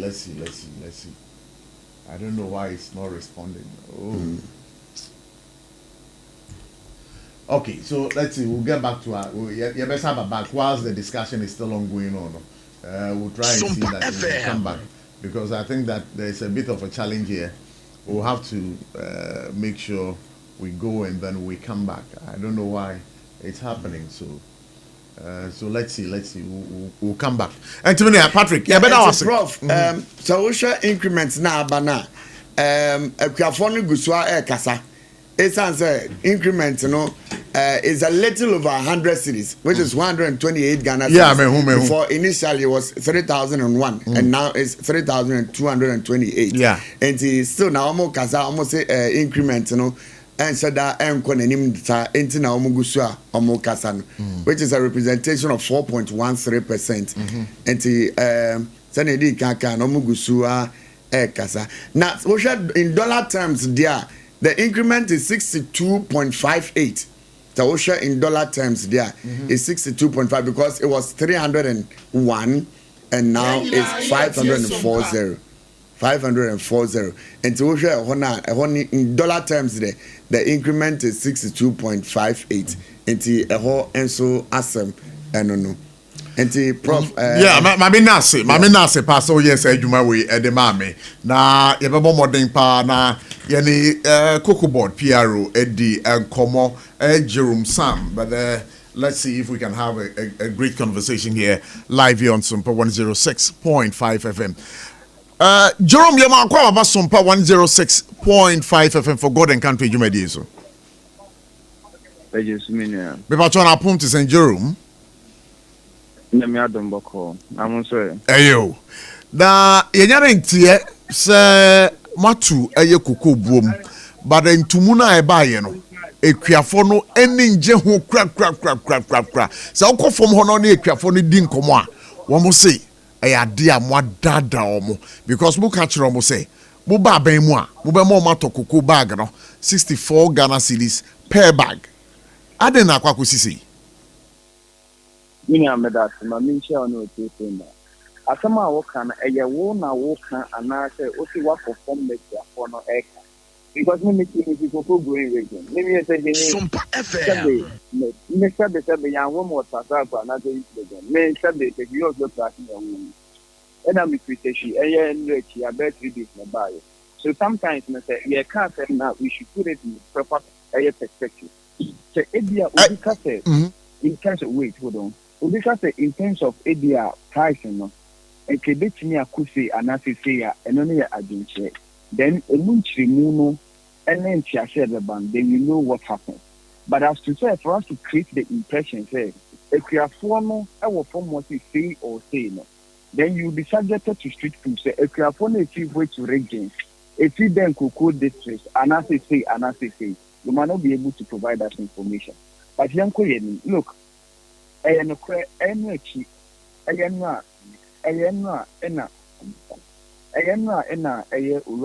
Minister of Finance.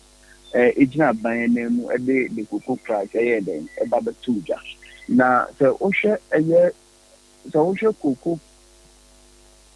cocoa price now at the 2 jars.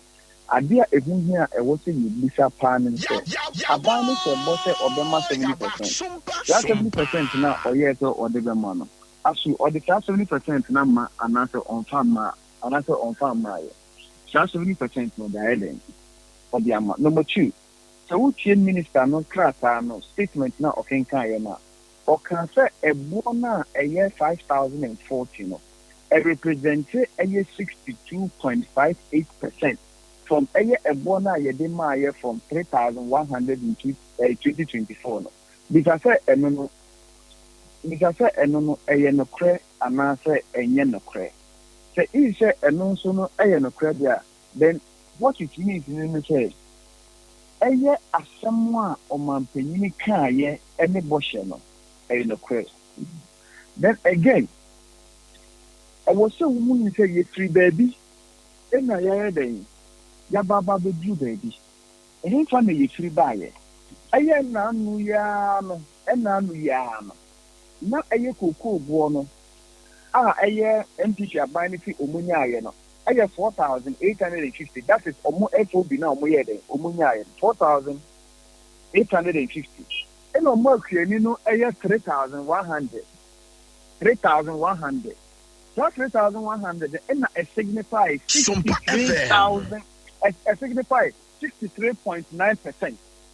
So a signify 69.3%. That's 69.3%. That Brennan exchange rate, I have 16 Ghana cedis. 16 Ghana cedis. Into the calculation, over 49,600 per ton. Even though cocoa near ton, America come now soon ye America or Ghana. Into near what I will say. Oh, yeah, then what the back Ghana come now we are a bona unyai. But I born on soon a ton of board. It is that 1 year ton of board, which I will say. Obi or what, as you moving in a where in that cocoa tone, then Mumunya back one and you. It's another one of person. It's not Baba divided 49,600 no by 16 because Tony Bia is 16 back. It's what Baba divide there. We don't want to send me a 1 year 31 million and 3,100 Ghana cedis. Fast forward. You do a year 2015 because I bought away a 2024-25 season.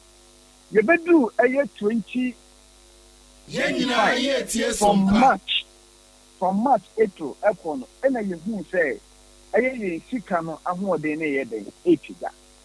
Sick and I want the 80 there.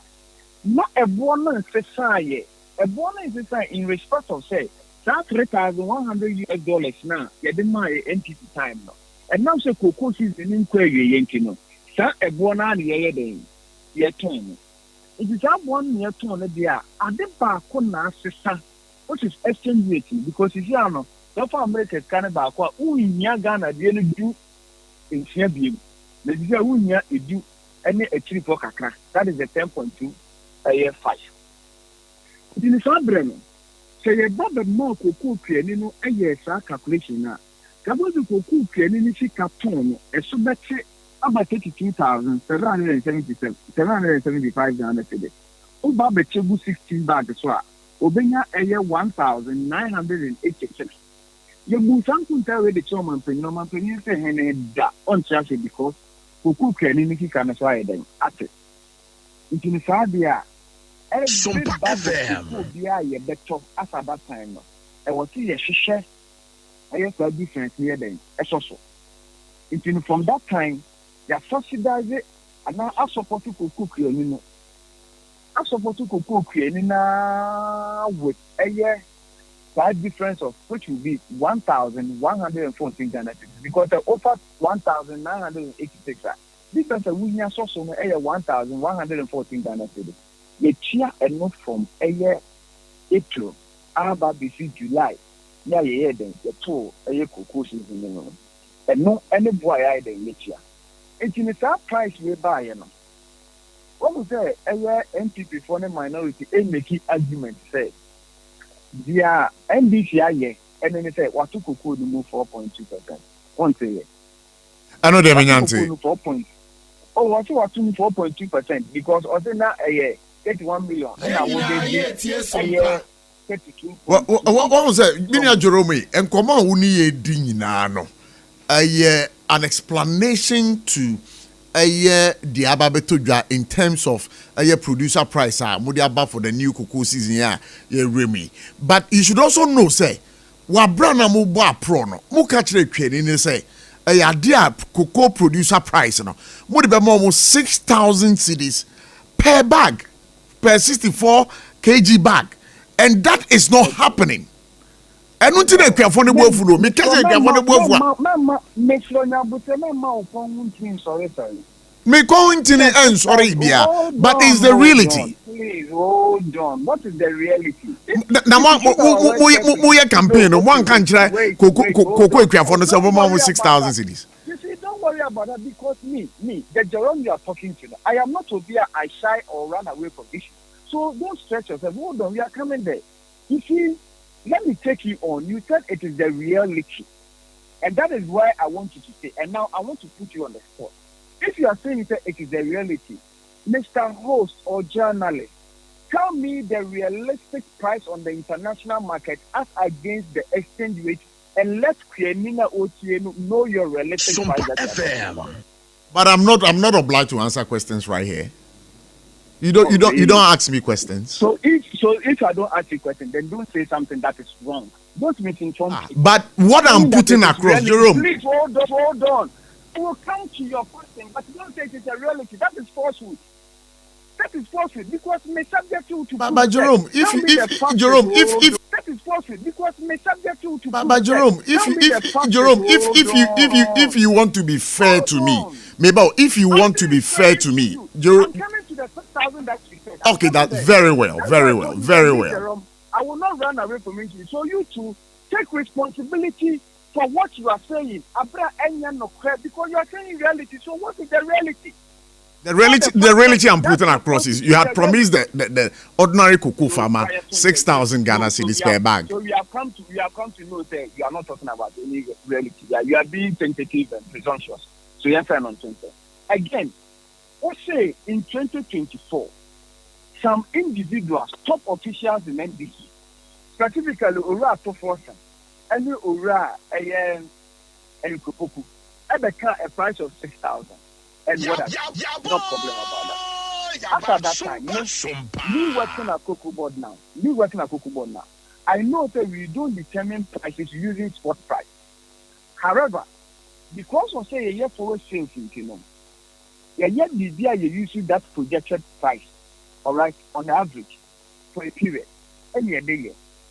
But at the a month I'm paying if one car and say for record high 2024, a bonus to make could do $12,000 per ton.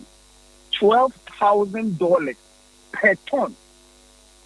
In November and December of 2024, now a bonus is $11,600 per ton. At an exchange rate of higher than 16 Ghana cedis. Here is the case. Over spot price in the area.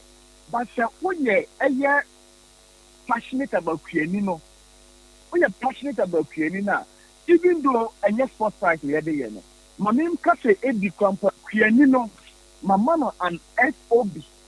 Me declare FOB. Already about 7,000 to after that time.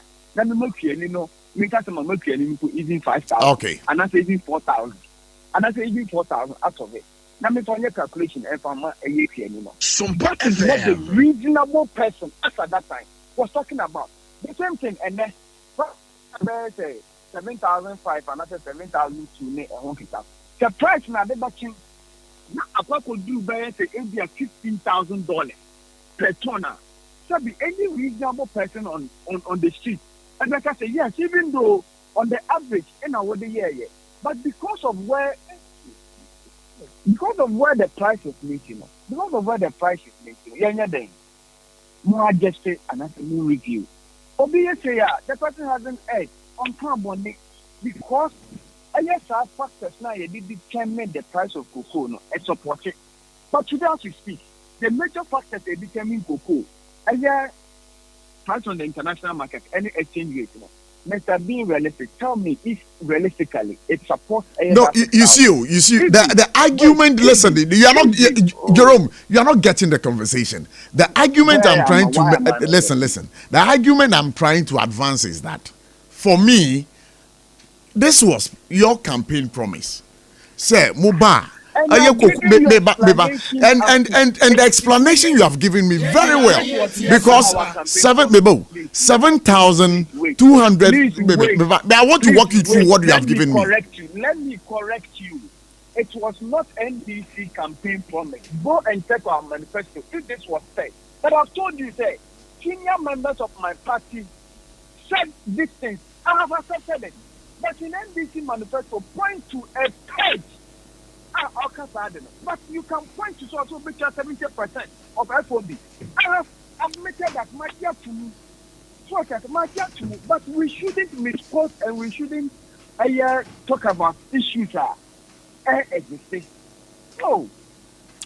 Okay, so Jerome, jawa mo akokra and come up now with the equiafo no, because as I did indicate in my opening conversation, I mean, say equiafo ninja, and they are talking, and you have told me say it is not true. The farmers are not complaining. We have voices here. We can play to that effect. Some interviews we have done, we can play to that effect. But when you say you have voices, meaning I get direct interface with the farmers.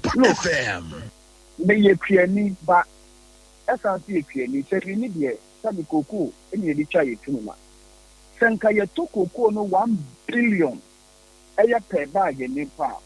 Praise God, hallelujah, many baji, because edemo ni chrome western north ni feshifo no ya ye identify by eboto. However, this am say as to factors that e determine bono and supporting ena John Mahama, His Excellency on farm ma piedi no anase and supporting and President Mahama, a 70% an increase from 3,100 to 5,040.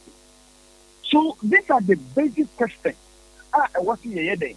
The bishop you said, I will not support in Kaye. May campaign promise, but Okaye, because he was on the finance policy.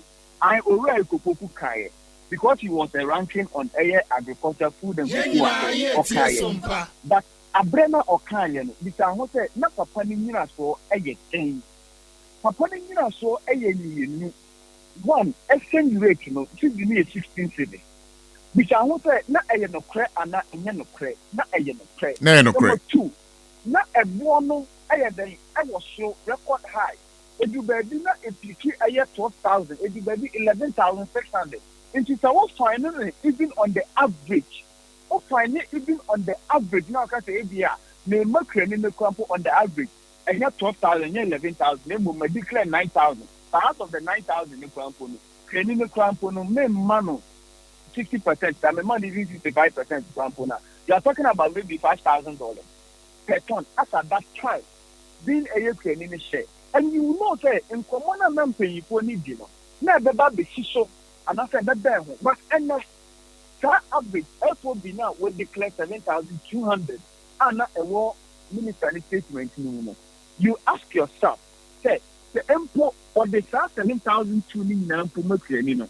Now, when you even 1% into emphasis, what do you mean? I'm okay. At the exchange rate, you bring 4,600. Cocoa more than even 1%, even 0.01%. It comes back to ask a year NPP, and now opposition. Okay. And now anybody complaining say also 5,000 and 6,000. Because I will say on what basis? And I would hear the ekata. On what basis? Okay, so Jerome, who will be a any opposition member? Ask the person this simple question. Say, and NDC for you are saying, you say President Mahama. When 6,000, great. When 3,228. Sure. So when I war a bang Jerome, enemy Kasai, also even if you are getting 100% of FOB. Okay, let me bring you into this issue. One minority, or my press statement, you want. Me too. Press statement, you've got some press statement. That's our press statement in Jesus Christ of Nazareth. It is one of the press statements that I'm ended the whole dynamic. But upon reading that press statement, they want to use an amount of 8,200 as even achieve FOB. That achieve FOB before more don't even take out the percentage of clearing. Don't even take out percentage of clearing. Don't even do that. So even if you don't take out percentage of any claim in the account for now, still that's 6,000 or more kind of you not realize it. Okay, so Jerome, I'm saying I'm running yet see I am one. Okay, I come into the meeting about so every angle Biana NPP in the panel until me and your day independent. Into today, there's no NPP person who will make an intellectual argument with you. Or discussion in respect of the current determination of cocoa price. There is no single entity person who will make an informed discussion with you.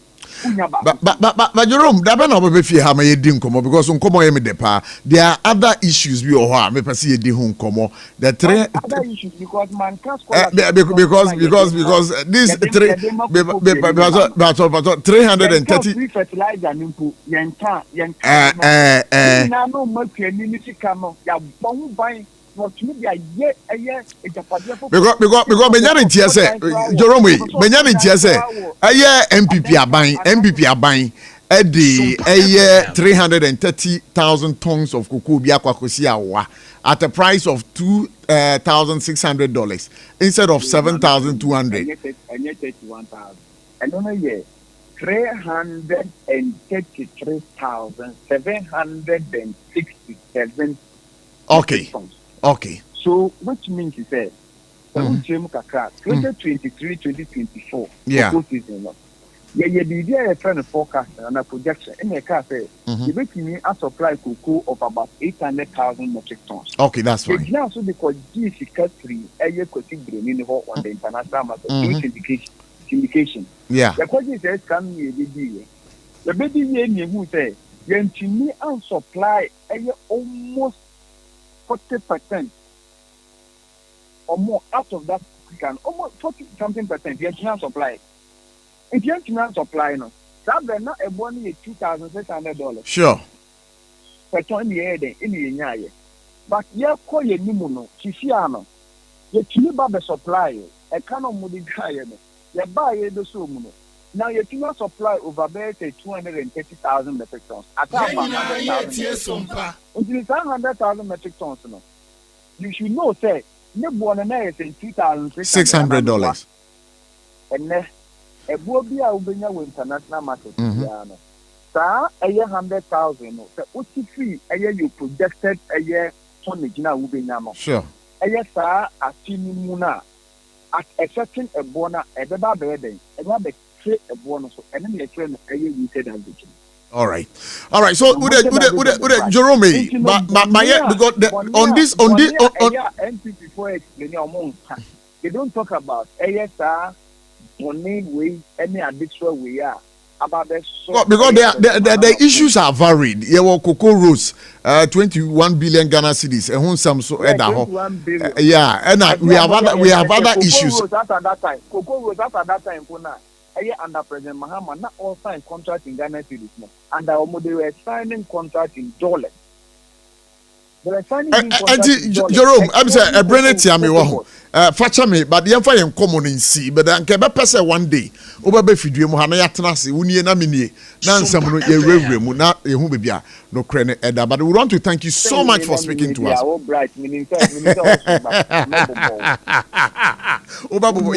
you're from Abuchi. Jerome, you're from Abuchi. Jerome, yeah.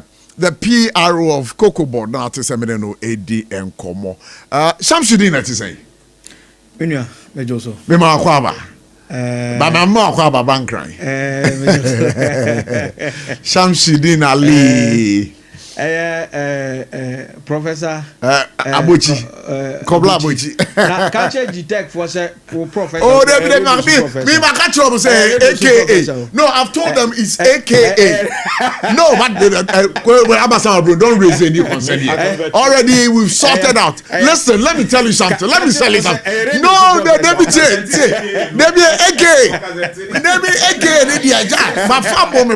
So what I say? You're from Kobla Abochi, AKA Prof. I mean, Prof. Russo spelling. We have radio so professor. Me that's it. Ebano radio so need TV. We have professor. And you want to say no more big one. Now, Shamsuddin Bunu used to say. Bibi Abokore. I remember those days on Shower Sari TV. Ghana Ekosing. And also on Classic FM. Maybe at Classic FM Saturday body show. Now we Johnny. Exactly.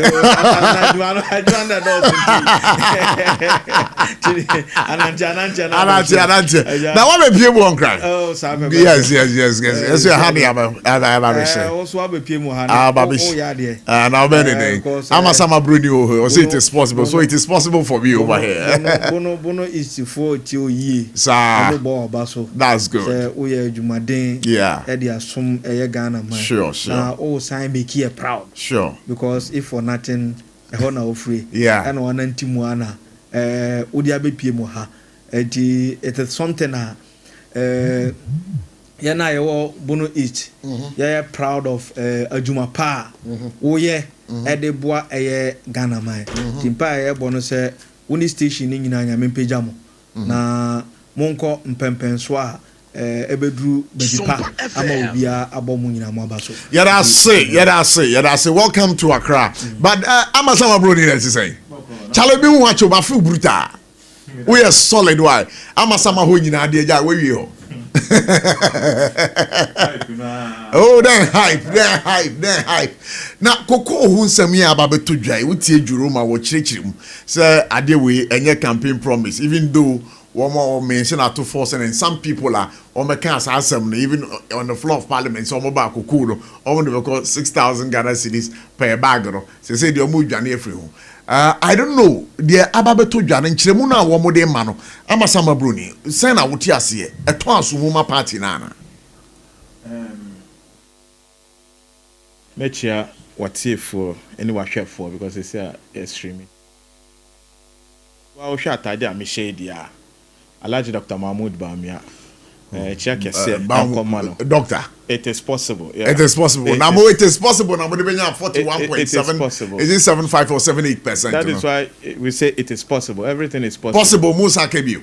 Yes, that is what Obama. There be the Musa it is possible. I say yes we can. Maybe that is how our mantra to is. It is still possible. We believe in possibility. We don't believe in impossibility. No, listen. Every human being must be a believer of possibility. Maybe you have to. But possible with the anya possible. Me flag there. Me incoming flag there. Who's open commission what do you say how they miss. But anyone I meet you anytime ka obe mama akwenya na me. Any pass strong come I mean Alaji Dr. Mahmoud Bawumia. Any lawyer Justin Frimpong Kwedia. Eduma oye wa akwetia ya bona abaso so far ya nyanta wantawa bia wo ho that is the great leadership. Now, Prof, And me ka cocoa asama. Yeah. Me ka the language of the common person. And me ka the language of the farmer. Cocoa farmer.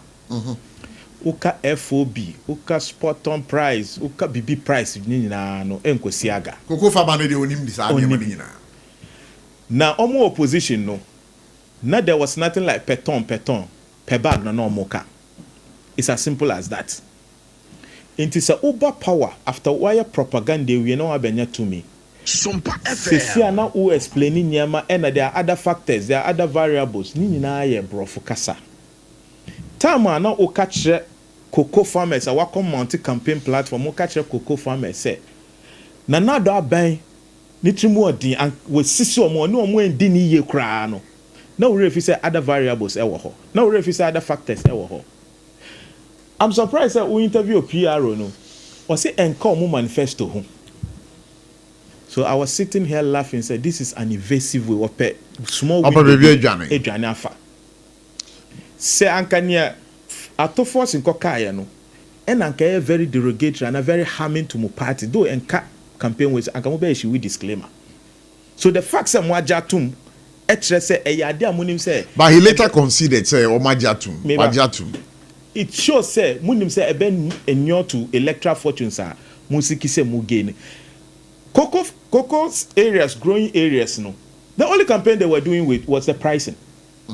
They were not telling them so these are the novel issues be amudiba. Almost say according to Ato Force, unfortunately, name Dekran say, Nyoko Kasaya no, no finance minister. Also na Cocoa no sending officer. So now even crown the Cocoa board in the crown. Almost year free Ministry of Agric. Say Ministry of Finance as perfect. So before Ombeba Abontino, no money na kosusuhu before. And Prof, issue here simple. Then no finance minister or say international market no price no 9,700 Ghana cedis. And the calculation no in fact Sanka finance minister teach anka na di chirebe easy pound. When it came to the cocoa price in oil is simple. Or say is it 9,700 cedis yes, or $9,700? 9,700. That was 9,000. Okay, 9,700. It didn't add. No, it should be dollars. It should be dollars. All right, that's fine. Thanks for the correction. And I'll say the easiest way you calculate cocoa pricing because cocoa farmers are you know more any technicalities biya. Or say so cotton cocoa beans in our brochure on the international scene.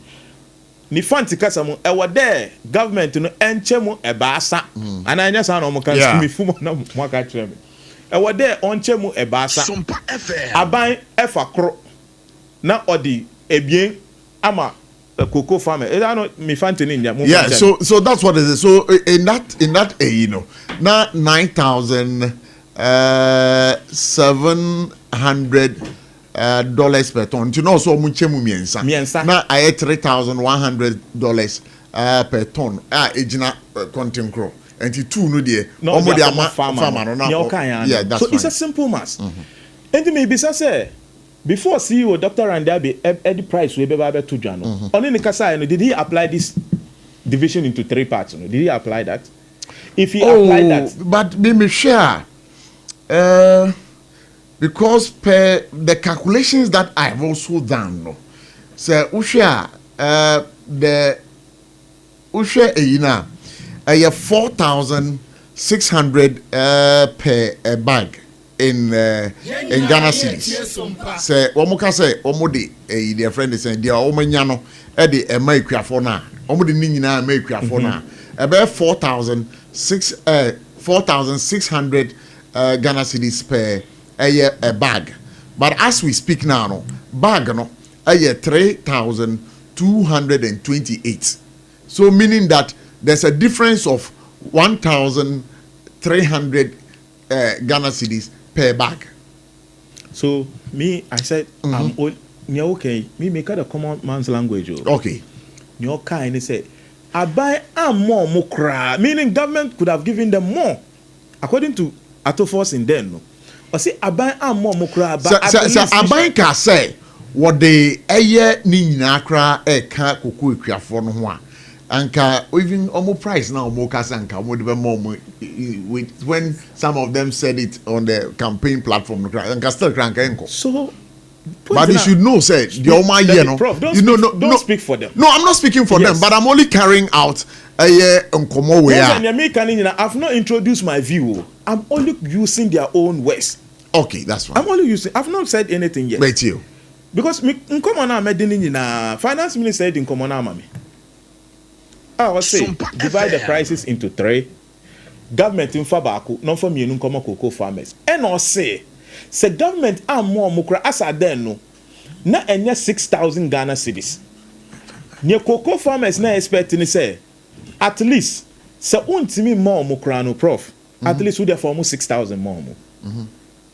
Now, Prof, adia everyone want to say President John Mahama Mirefi recently baby our call Mirefi ubetimi aka mi. Our call was say in August. You be announcing new cocoa prices. Now he wants to assure cocoa farmers say the increment no ebe very very impressive. To the extent say unni asase kura copy asase na start say obe den obedo cocoa and then 120 Ghana cedis. No, but you should also know say I'm just asking. Increment na president say ya increase ya ebe some money to the extent say wa unni asase no copy asase na start do cocoa no and then it's 120 Ghana cedis no. Is that the increment no? Maybe sir, because Obibia, so catch him say you want to encourage me to go into cocoa farming no? Because increment na eba no. Let me expect to say the bit said 3,000, 4,000. Look, if the NDC government way, but you and I should know say no, there be no member of flow. Listen. Wait, Amasama Bruni. Waunim say as we speak now, exchange rate is a factor. Time na mumu wa bemu na dollar na saying 15. They say dollar no about 10. And because of that, say you convert a yeska where every amount into the Ghana cedis. Unya that value no also. But who tells you say I'm going to accept your explanation? I'm not going to accept it because they should have known when they were doing the campaign cocoa politics that there are variables. So for you to go out there, not too simplistic to the cocoa farmer and incite the cocoa farmer against the then government, you should have some circumspect. All right, me that's doing it. I'll come back to you, but I'm going Shamsuddin. Him say, she say no, cocoa careful. Ya catch them say omwefumo, but you people are still adamant. You don't want to accept the fact you don't want to accept the fact omwefumo, but I want you to take a listen to this. Well, a born of the mine, type a ton of 31 million. You should say I can be 60 million. What the time is now 100 is now come into if we are for much bad idea. Because you need as far a born of the mine. Yes, another a born of Mr. Entum. Yes, idea. You know, any Senada, much about the four. And you say a born of the mine, you know, and be a cock with you. Now, the I didn't Ghana have party. You don't ever try. I didn't never cook with you. You say, I'm far won't be uncomfortable. You know, the power will cook you'll be and why will be who couldn't be. You couldn't be with that. You see, you know, my yes, form. Now, the I need your clan. You couldn't offer a bonny and come. Yamisianka, a born out their banny dear. And you cry in him say, but 2 near day. I say, I go for the war. I told you to go do you know, not a Niger woman so by the Umbasum dear campaign. A chair say, go for the Bia Quasia, for Bia Quasia. I have crossed come to 6,000, not 60 million. As a crafon Kennedy. She can count to a bar and it's here. I could for the Macufado ready. A covisit so bar who called to my Amaya, high price of me and Yaji, Sabia who couldn't find crossing Kuba the baby. But all by this Casamientia, or by our so the 100 cities. And 1 minute without Hukudum. As a queer for instance, as I said, I look at so quite train and car, not ready. At was so, and it does over why I had obey. But a bold man in Queen and Yan cry. Yo, Shamsuddin, what's your cocoa for? Yes, Machi, they were born. What's your dear Mabon? They were born on a Machi. But who will be your host? And we are contrary to this, Anna. Who will be your contrary to this, Anna?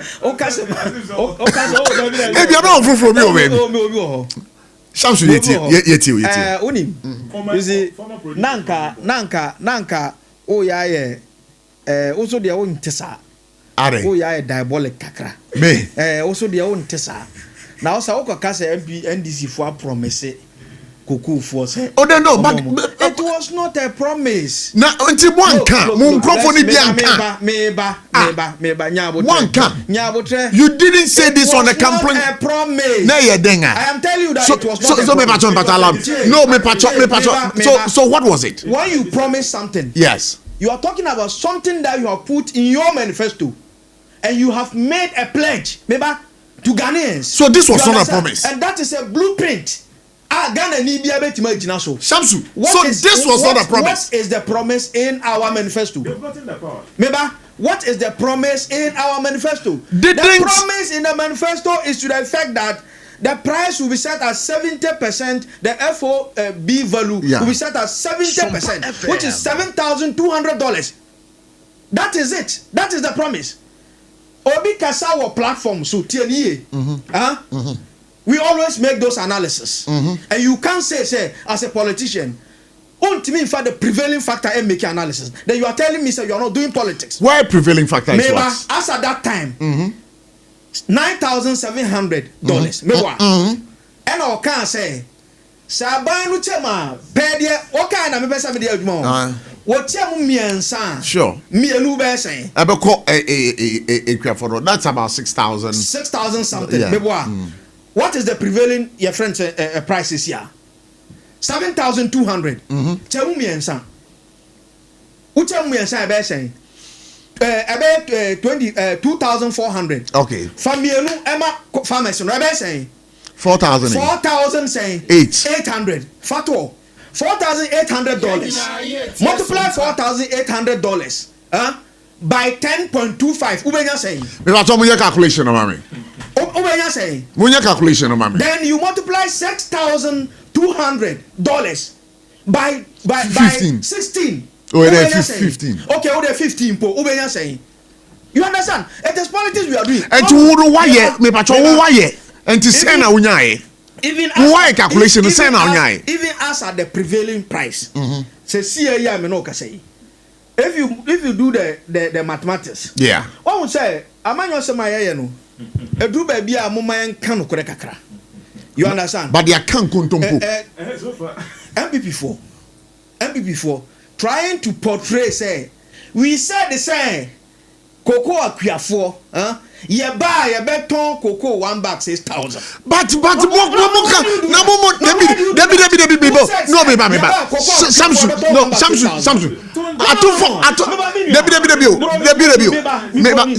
there are certain things say nyoma bi why are you telling the farmers why are you telling he never said the say ye beton 1 bag of me say atoforsananka we never said the say utie asama Jerome kan cocoa tie ensama ye kan no platform so.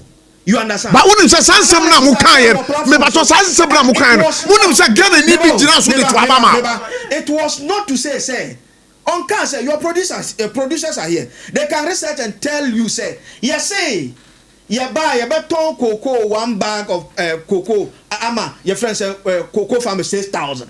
Did we say that? We said the government could have sold us at that time by the prevailing price to the farmers at this price. Amazing. You see, these are two different things. Let's put things in its perspective. So what I say, let's put producer and analysis. I was listening to him and I was like, that is a very intelligent way of doing the work. So what I say, these are two clear-cut difference. Let's put the difference there. Okay, so I've done a search here.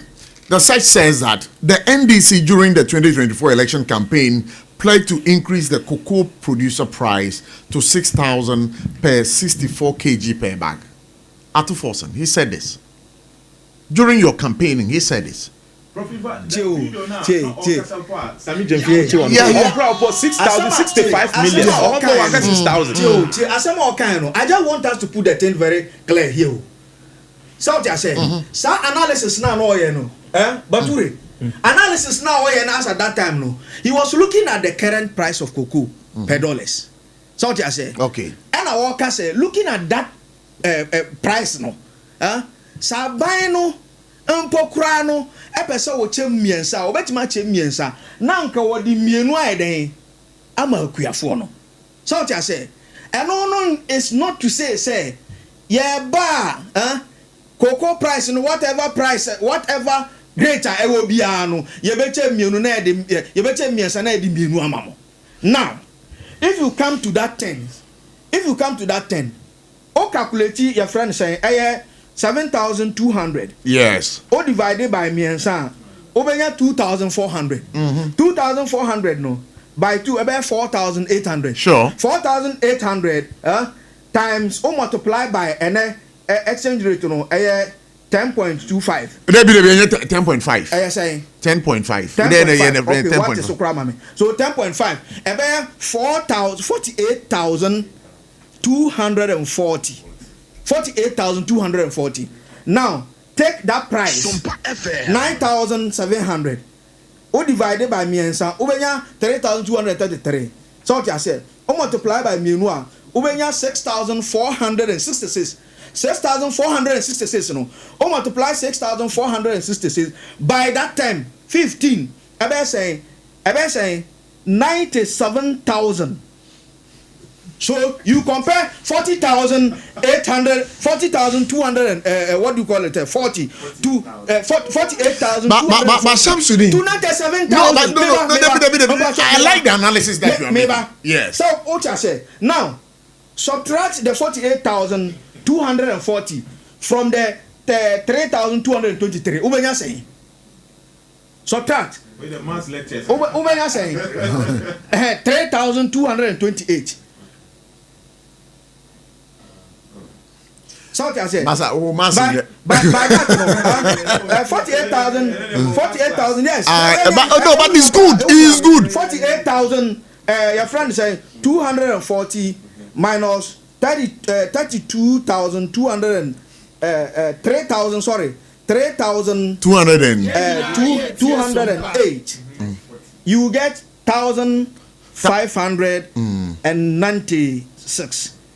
So it means that even per year price, we could have added 1,598 to this. Per year analysis, X-ray Ghana for as at before 2024 election. So what I said, if we were to go by that, we could have added 1,596 to the what? 3,228. Okay. But why it wasn't added? I didn't know. Meanwhile, unim say. As at the time now, no omoton 3,100 per dollars no. Yeah. 3,100 per dollars as at that time no. And now me no ka say, yeah benchmark na akọ 5,040 per ton. 5,040. Which is 62.58%.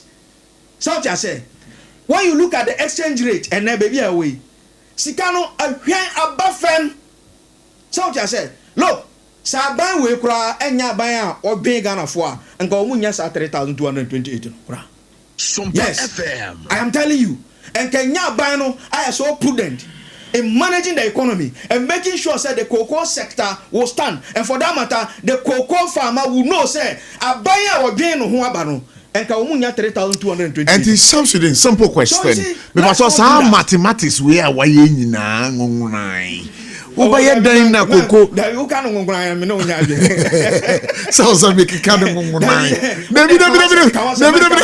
allow me please allow me say some mathematics we are why ebi mu ha o my confuse me dem nya confuse koko farmer na o wa abonten ho no mo no sa koko farmer no onu kra wa ngungran na dwuma ni koko farmer ne dia won ti ase no na media ba ase say koko ni no. And then your mama price now obeto no say MPP abaton 3,100 per bag no yeah per bag no bag no. And then your mama say obeto 3,228. Yes. So it say Ghana cedis. Nemo a difference of 128. Okay. 128. Nemo and this yaba and kaya penny say you be increase price no and 1,596. Aka 3,228 no ho.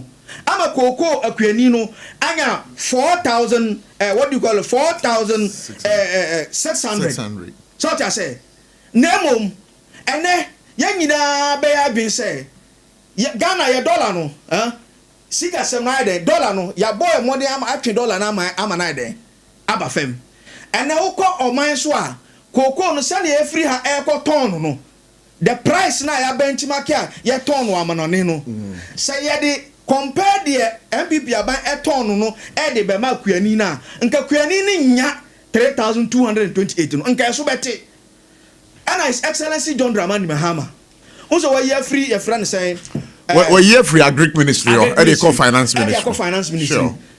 I didn't hear because to be able to manage it and the prudency of the exchange rate so that as the exchange rate no sika no no boy as Ghana adwumayfo so what I say because Ghana they who say boy but one more amano so ye adwuma omode dollars ne ba so so ho kire how no me ba talk back to you finance minister any finance ministry because of the prudency in managing the economy.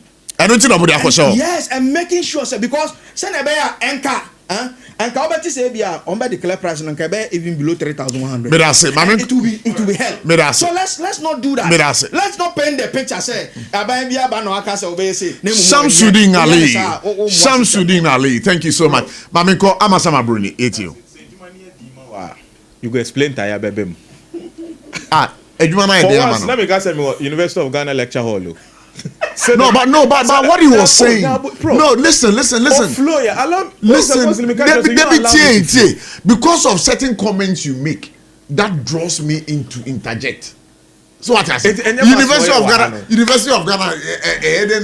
Listen, for once, University of Ghana lecture hall. You didn't enjoy the lecture. Lecture not the man. And I'm happy self bisan say anka for cocoa farmer better than him no practical with explanation way. Next year outcome of the explanation way. And a full price and a pump would divide by way. Next year cocoa farmer no better as here. The language of the cocoa farmer is simple. Nyamusha yabon when this are smuggling best started. That's the first thing they have told you. Until Uber explaining, I explaining smuggling there best started. So we call the neighboring country. Maybe. And number two, for the first time, and you'll be surprised. For the first time, NDC, you are off mic. Good. For the first time, Prof, NDC, say bibia oman capture omu manifesto.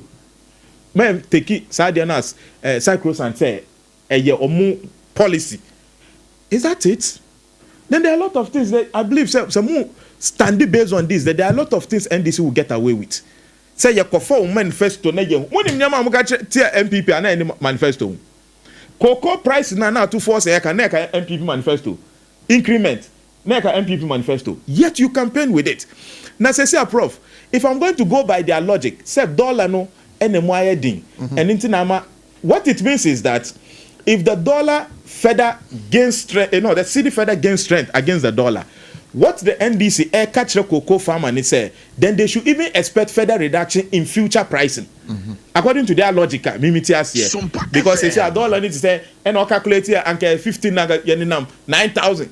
So if the economy is doing well, what it means that cocoa farmer, even with 3,000 now, you 128 Ghana sosuno. According to me, Bra Shamsu, any PRO of Wenu, in subsequent years, a dollar, no, you find say Ebedru any city, Ebedru by 7 city. Cocoa farmer may end up be giving 2,000. I can't chance compare it to the dollar. Now compare MPP time. But listen. I mean, Bremo. Say, Uka say, wo yes, analogy na. Say, empono cocoa farmer no, sika wenya ni sisi ano kase.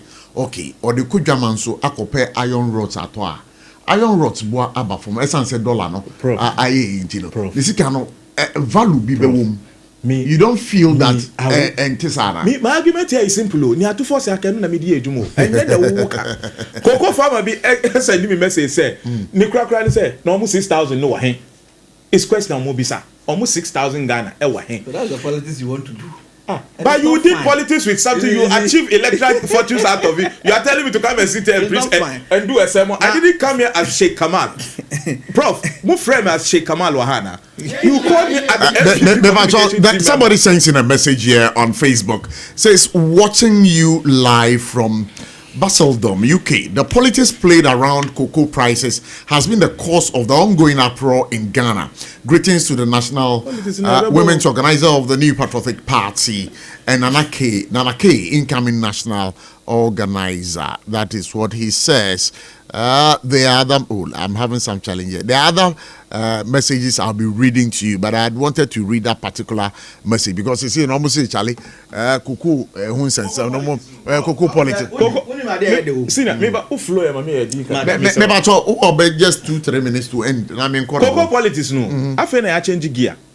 Oh, sir. Oh, yes, I feel I change gear. We are not going to. We empathize with the cocoa farmer just as we could use that platform.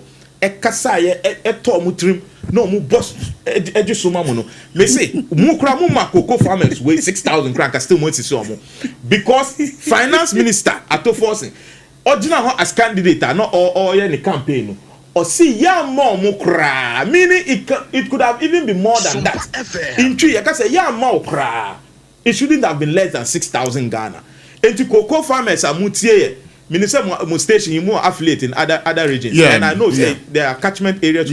The cocoa farmers.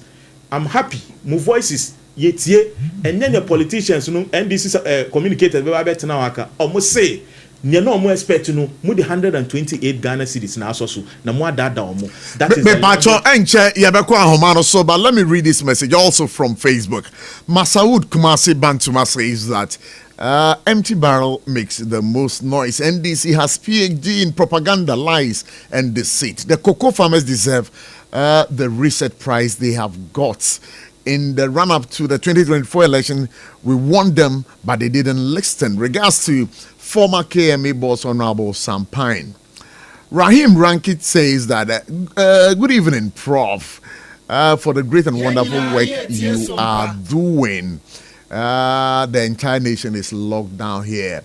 And then we have some other messages here I would be reading to you in no time. And just make sure you are live here on the show so we can have all these conversations right here, because there are some other messages I'll be carrying through. And Sabre Maminko Shamsu, take a bite for Naminko Humanoso. Onim Adia then say, say Aminoka say. You set the producer price review committee. A finance minister, a Dr. Ato Forsen, and a chair. The same person. Oh yeah, he's chairing the price review committee. He's chairing the price review committee. And on Kodanche, and on Kodanche, what we say, and now Minoka say, Unim say, fertilizer na ye chema cocoa for no. Even as at the price now, no ton fertilizer no more. No ton fertilizer no more. You sell the fertilizers to them.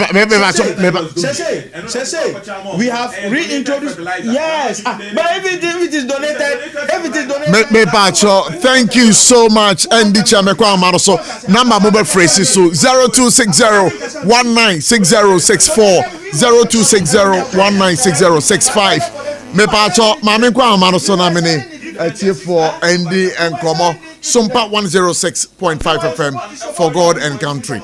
Me pacho you people are off air. Hello, good evening. Me pacho one minute the kasi. Me pacho me ton ka me tie. Pacho wa down for Orobon kwati buate live from Kantamanto Market, Accra, Ghana. Oh, Kantamanto for what to say? Oh, ya papa SOMPA die. Fan it's 24-hour economy. Any problem cry. Joe, opening Pacho memo juma. Me Joso. Yo, Pacho about Tampo Kumsin, ever woman organizer. There is Kankambodu, ever national chairman, and a Bra Champo. On one MPP was on Mope, as Monfamra. Bra Champo, what two? Me bad. Ninian man is for the no money woo. Money woo, crap. Money woo. At two forcing. At the general can say. President Kufuado, and it was me. I more almost more thing. Na adaya. Coco, a bono. 30 million. No more bar. Where end this for your bar? You bet 60 million. Actually, say no be pacho over so said the NDC for ayeno and nada. Me that's pass by my obi for so jire. Hello, good evening. Good evening, Pro. Me pacho wana me no kase. Oh, wow, this Akafia phobia. Akafia Pacho yetio. Mo about Namintia India, Amazama Bruni. Nami Paconia India, Dr.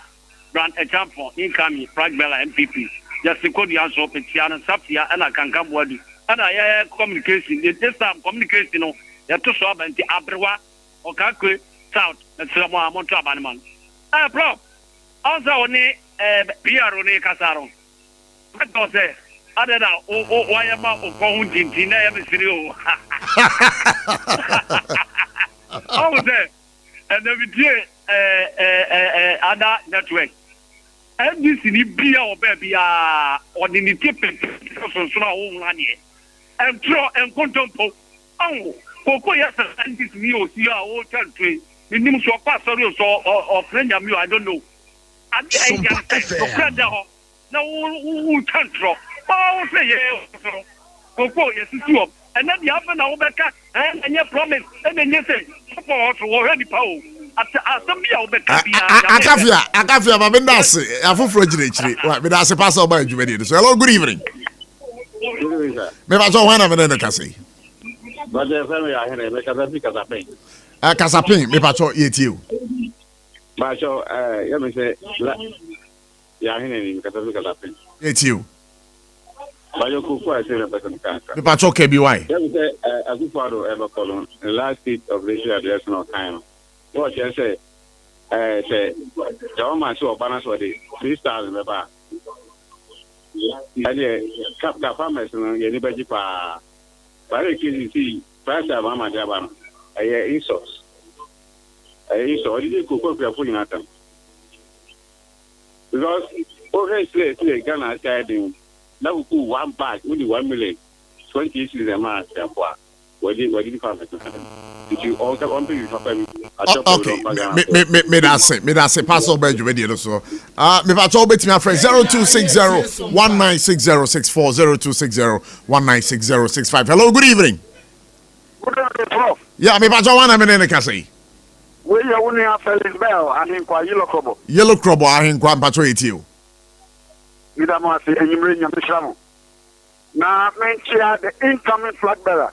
Honorable Kennedy, a compress or him at Japan.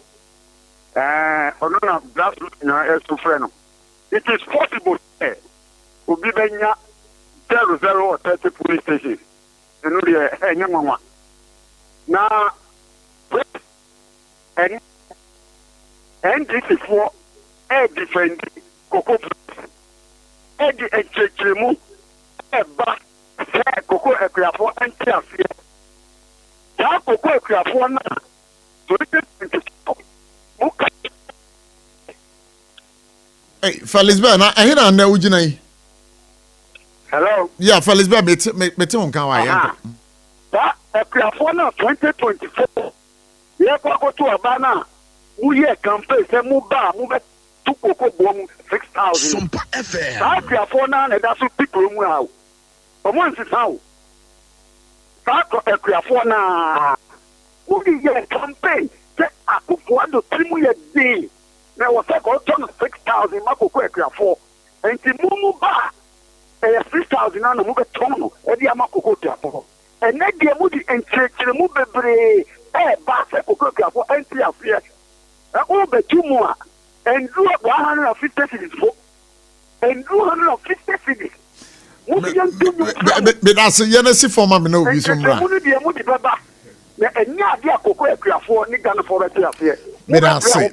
say pass by Yacha Yellow Crobo for my hello, good evening. Me pass all did baby Okasa free. Me pass all say the offer free. Ah, okay, but it's you. Yo, Amen. Yo, what is a cocoa you're saying? Million. And I was a man I can want to catch you. Oh, there be sir. At 3,000, how many 128 cities in our account? Oh, nyankopɔn mu fie ni maa na me asofo sɛ ɛne valentine ɔmo di nyammo pa aba ade sɛ me ti bi gya post to na kɛ na godo koko na debio na Collins Zauda edin ba mu ba ye den enye erikopoku na woka na ho asem yeah mameka yeah mwaka mwase baby badase mame fa call away why me da se kacha kafi ase me da se hello good evening good evening me ba to wana me ne ka say okay KBB Techiman yet you Papa SOMPA FM with me check NDC phone na Shamsuddin na me ka na MPP phone no ye omo pesa omo be no wafa enye wo and where market put the bag ana sikama 51 million and MPP ni say ye ko ton na sai wi a ye mfa 60 million embere ku yi e be na ga no nda omo mboka o sa suban we na ye no enye obi etua ekuani we sa calculation we obedo no wo hu oboa this time ekuafo no so ewa nimbiefo bebre ewo ho cooperative for more secretary for more chairman o mo so more nimbie nti sa no ma no a eya mbuo ma bo nkia ho nya mu nti o nimbie koso na sa wu 98 million na NDC say oh mo 60 million Uche kinchina eye boss na wase abra 98 million no wa mo ena mo 31 million wa unu entini sa na mo we no se omo ye tro no kontofo ni na braba ni nkutum krade no a se ya omba position na chofa me da se so bye KBB chat Techman from me hello good evening me pacho wana me ne ka say Kaswa yo be patro etio Bottom pacho o bagma pa nyankopon hira o hallelujah your friend oba it is possible and obinya zero onipa we woni na gu oman a amambofo wen ye no mu MPP mama ni yeyi yo opani me de matuma me kan say o ye NDC ni esma wo say kodi ta koko e wa dance ya chomba de phone sem pa chumi ndimi ngodi atro one ya to go me ate aku fodo ani ba umia o ya trofo o ya udifo oh David yeah me da se pass over ya cha kaswa for baby baba me Nicola indigo hello good evening oh good evening yeah me pacho wana me ne ka say oh but only citizen ne ka say from the Shima please okay me pacho etio you my chat for na me bo about so you were you know so usu kama ila me was just what ya wa what was you me etio yo inti over inti the better say Ghana first so I was really saying you would do and you say you were join money mahamani NCC mambo e bit ma bo Ghana for and you my friend be your first and you don't move me bilia anya ki crown ko se te join money mahamani buy onyanya 1 year ko se te 2 if you say MPP for so 1 year mu ya I thought to go to 3 years can get 3 years when you got 3 years and so to go to mu it say about your phone somebody with just the money mahamani NCC why not some more muslim more me the agency found and net some of the motor could just list this year just a click on bottom how many and that's a look on and that we can here me say MPP and Mersono not $1 na say and the money Mahamad regime dollar say me da se so ba dwumadie no so me da se so ba dwumadie no so ma me fa call away me da se ma me fa call away hello good evening me pa so wana me ne ka say ma je me Emmanuel me ka bi dance man agege me pa so etio yo me ne na ma me da play na pa o ye de bo ma Ghana na three members na kaka Yakupon in the clinic. And this is for a Gana Funia papa. And the Bromia campaign, and that's the one Mokai. What you say? Come on, we campaign. Campaign is here anti-divorce. And Cocono Motono. That's 1 million Gabonese. It's here, Pan or Mutiti, Yana for. Emma, and I'm going to book of Clay. Coco, for. I got try war, so I got tell me say. I'm going to here and be by the Timo. Oh, Coco. Coco, I get 10 million, another 17 million. How much number 31 million? Oh, the Timo. And you know, Obiano, we are from my MVP. I'm back for here to the Chama NDC. If you didn't say, hey, you want to be on the 10 million and 17 million. Oh, my swap. That's 3 million. It said, I did the man back. I cannot go to the 3 million. All right.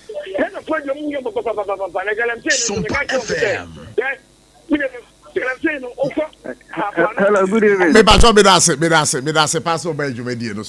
Hello, good evening. Evening, Prof. I'm Diani Joe, make a selfie prekusu.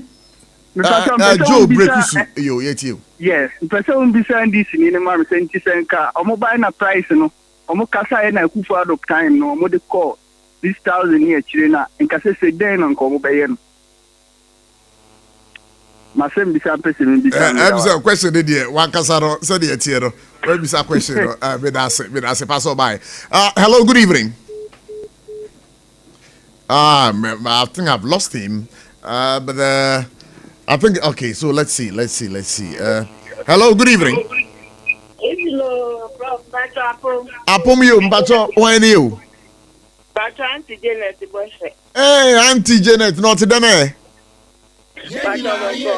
Yo, Auntie Janet, Mbacho, you. Yo, Mbacho, MPP for maybe I'm a cancer. Yeah, no crane, your moon can be a higher power. Yes, 1 year and 2 years, which we are telling my hammer, what to me. If you have got 2 months, you've been 8 years. Now, I've brought 50,000 or more can into a moon with the next year, or the time to look at here. Because yen and I will go and be any more fire somewhere, and I do family.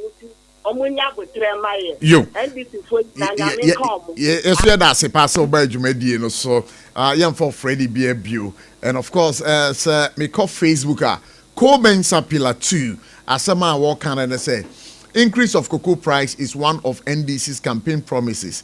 JDM, please remember your promise. Say special greetings to Hajia Safia Mohammed, next NPP National Women Organizer, hopeful in Abrewa Bubuashi, incoming communication officer. Would want to say, but say Facebook, you know. Let's see.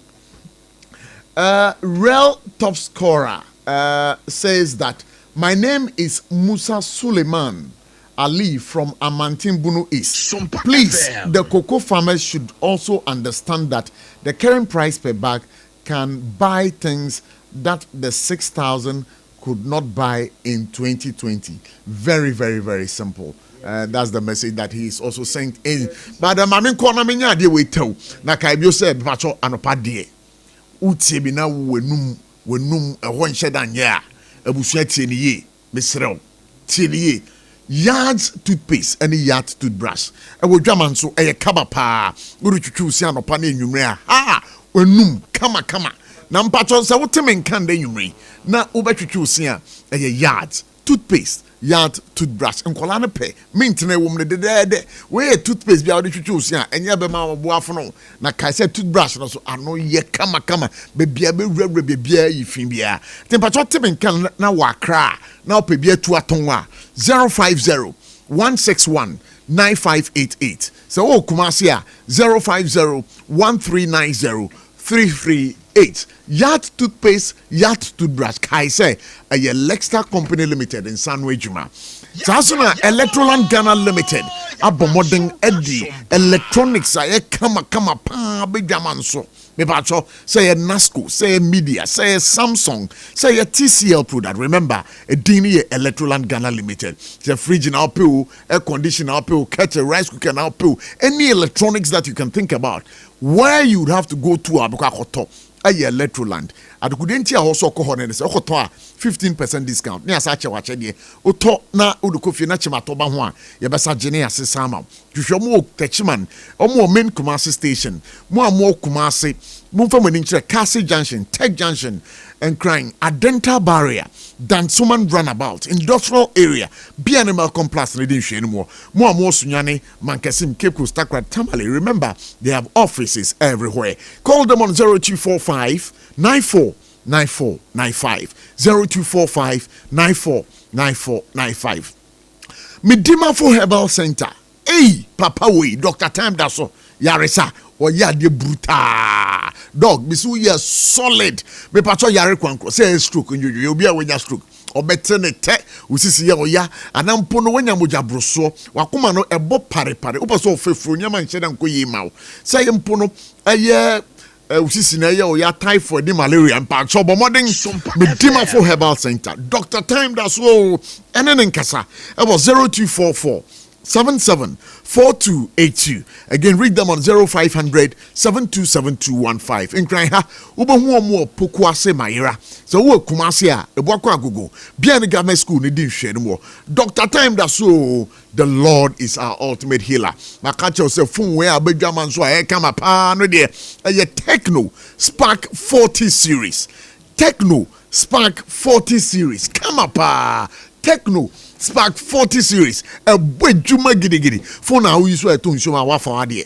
And ya dear insurer, a best say phone. Phone ampo would show to come and shoot on and show broa. But obey you phone, no for phone. Phone now would you call baby na a bohot screen the pie screen no a hunya screen the crowd a cherry crown salas pie. Now the camera now it is a crowd 3 camera in Ampacho. It is a back on our own them patcher. But we know difference a woman and say it is slimmer. It is stronger, and remember, it sparks everywhere. But modern techno shops nationwide, Ghana Habibi, all the way to Unsabeka. Time Herbal Mixture. I've told you, said this is a prophylaxis for your family. But modern Napibinatu and Opa. Area and you may no bisa. Ampono wenya yare malaria. And now hunam yinaya or ya wenuma tuna umpunti min didia. Time Herbal Mixture. Ebeka wasa mama. For your general well-being. Now memana about 5 o'clock amokani ansono miserable. But more than a copper time HH Mixture and in the capsules no ubo capsules now the insured fra be pacho obejunso kama pa. Jinso ube jinso kama pa. Jinso ube jinso kama bisa kwawi Sarfo kantanka o jinso bruta. Shamsuddin ancha yaba sorry dwumadi no so. But we advert when we dance here. Over the weekend, let me have Kenya say brush no. Yaz no. Yeah. Because Kenya say my brush and call me cotton because very nice. Oh Yaz me no na me so. It's very nice. Na toothpaste in the crowd yeah nkola no credit di. Once I call me o kra na who come out the toothpaste crack but we dey nkola no credit di. Nti kra na pe eti bo modern na to bi ma busia no. Brutal, solid, fantastic. AKA Prof. Hey, Samsu, yeah, but sorry, so assemble the chat. Radio mu Professor Bakope. Yo. Unim. Yes. Musa Dankwa. What do you call it now? You know the Babonte. What the Babonte? We've looked at it. We have studied it and we are going to work on it because what do you call it? There's Nyoma Bakumi be but I spoke to your candidate. Yeah. And Nyoma Bakumi research more day. Sir. Yes, very baby about governance. Yes, about government and for performance. No, besides the direction of the country, almost 47% of the people said the country is moving in good direction from that constituency. So what I say, that is good. Okay, your friend is saying, president job approval. So what you say, 46% of the people have approved, as against 40% who have disapproved. It means that from that constituency, the Padodo approve say His Excellency John Dramani Mahama bonum ne homebody. But there's one important thing. Okay, say question will be says how do you feel that your personal economic situation has improved or deteriorated or hasn't changed since Mahama took office. In fact, 47% of the people from Akwatia said their lives have improved. It has moved forward. It has improved. Yes, it has improved very well, according to the Okan improved. What are the key issues which is likely going to influence you to vote? Who you are going to vote for? The key issues. We'll identify some of issues. The developmental project and a Nipano also. And cost of living or economy. And also quality education. Galamsi now here, baby, say candidate personality. Candidate personality is 16.4%. Yes, 16.4%. And the candidate personality. So what I say.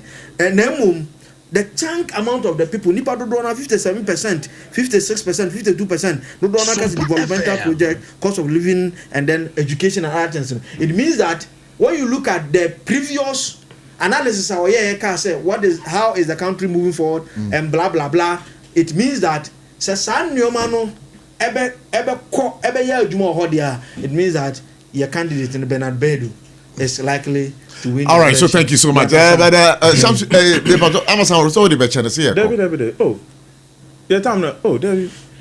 In fact, no. Maybe shortly, in less than 3 minutes, because you used 3 minutes. 3 minutes will be 5 minutes and 5. 3 minutes, Debbie. You have a news. Oh, yeah, Prof. Yeah, maybe news. Prof, maybe. Osha Kutia from 92 to 2004. Omo winning 4 times. You winning 4 times. Omo winning 92 with Gilbert Kwesi Ajay. Omo winning 96. Alhaji Mahmoud Ezua. You winning 2000 with Kingston Akome Kisi. You winning 208 Kofi Asari. 2012 Baba Jamal. 2016 Messi Edu Jenfi. 2020 Henry Boachi, and then NS Kumi. So a constituency, one political party, entering claim is a stronghold, a swing constituency. So currently, you're member of parliament every so. I believe that NDC for no crown come a humor broker crown come beja seat to no contest. But you see, coming to or see candidate personality, and he was reading from the research of Musa Dankwa. Prof, unless Musa Dankwa or Yobia, he's able to look into the crystal ball. Now, what say Ade we be so chinati my any research at all. But when say how research we call you know. So I don't think say yet to abayi NDC candidate we know ye. So first and second I guess, and you know, so the personality doesn't hold so you. That's fine. If you do a research and you say personality, no approve personality, when the people who have gone to do the voting know, omo disapprove omo personality, omo candidate no, watch the video no aha. Even the NDC supporters are not enthused. Say you better impose a candidate on them. Just like your party too. Which party has imposed? No, you also imposed. You people, please. Acclamation. Please. Our party, our constitution acknowledges 2 things, Prof. Don't let it go on air as if say. Oh, no, please. I allowed you. You have been unfair to me. I allowed you. The synonymous word. My party. Acclamation imposition. Next time I meet you, you won't have it easy. My party allows election and selection. Oh, 10 a warning. Oh, say me I interject. 1 with 3 minutes, but the 3 minutes I didn't call. About your time now, so. Okay, so time now, so there. Me person me fan chat one say. Ghana for Nyame adum Friday. You better to lorry fair mubium. NDC the reset. Me pacho. Sir, communicate. They are going to. Me pacho. Quickly, let me do this. No, let me do this. This is a communique from the Ghana Road Transport Coordinating Council. Ghana Road Transport Coordinating Council. A union, yeah, GPRGU for Ababa Bonten Ababa Kase. Sansam we no mukra for us. And I said, different, you are protozoa. And we no maka, and we no. One said before, listen. Before Ghana, Nyabotre. But you should have made reference to this one. So this particular union. When you come to the teaching field, you were not, you were not grad, you were consent teachers. And it is a consent teachers. We are teaching Niana. Oh, me a teaching. Second, me. Which name? I'm a son of Maybe I'm going to NJ training college. Maybe I no, man can't tell. Sɛ me wie NJ Nusra Jahana College. Man kan kyerɛ. So that's which radio. Where are the Abusafo, you didn't come on to see your friend me Kobla Bochi, aka Prof. I had an forgotten country, you might see. We want to thank our production team, Bright Entry, for giving us a wonderful production today. And of course, Sarfo can thank us who stream it live on Facebook. And then Patrick, our research team member. And to our listeners, I'm afraid, we want to say a big thank you to you. So God bless you. Tomorrow we are back here with For God and Country. Up next, the Hot Bite News.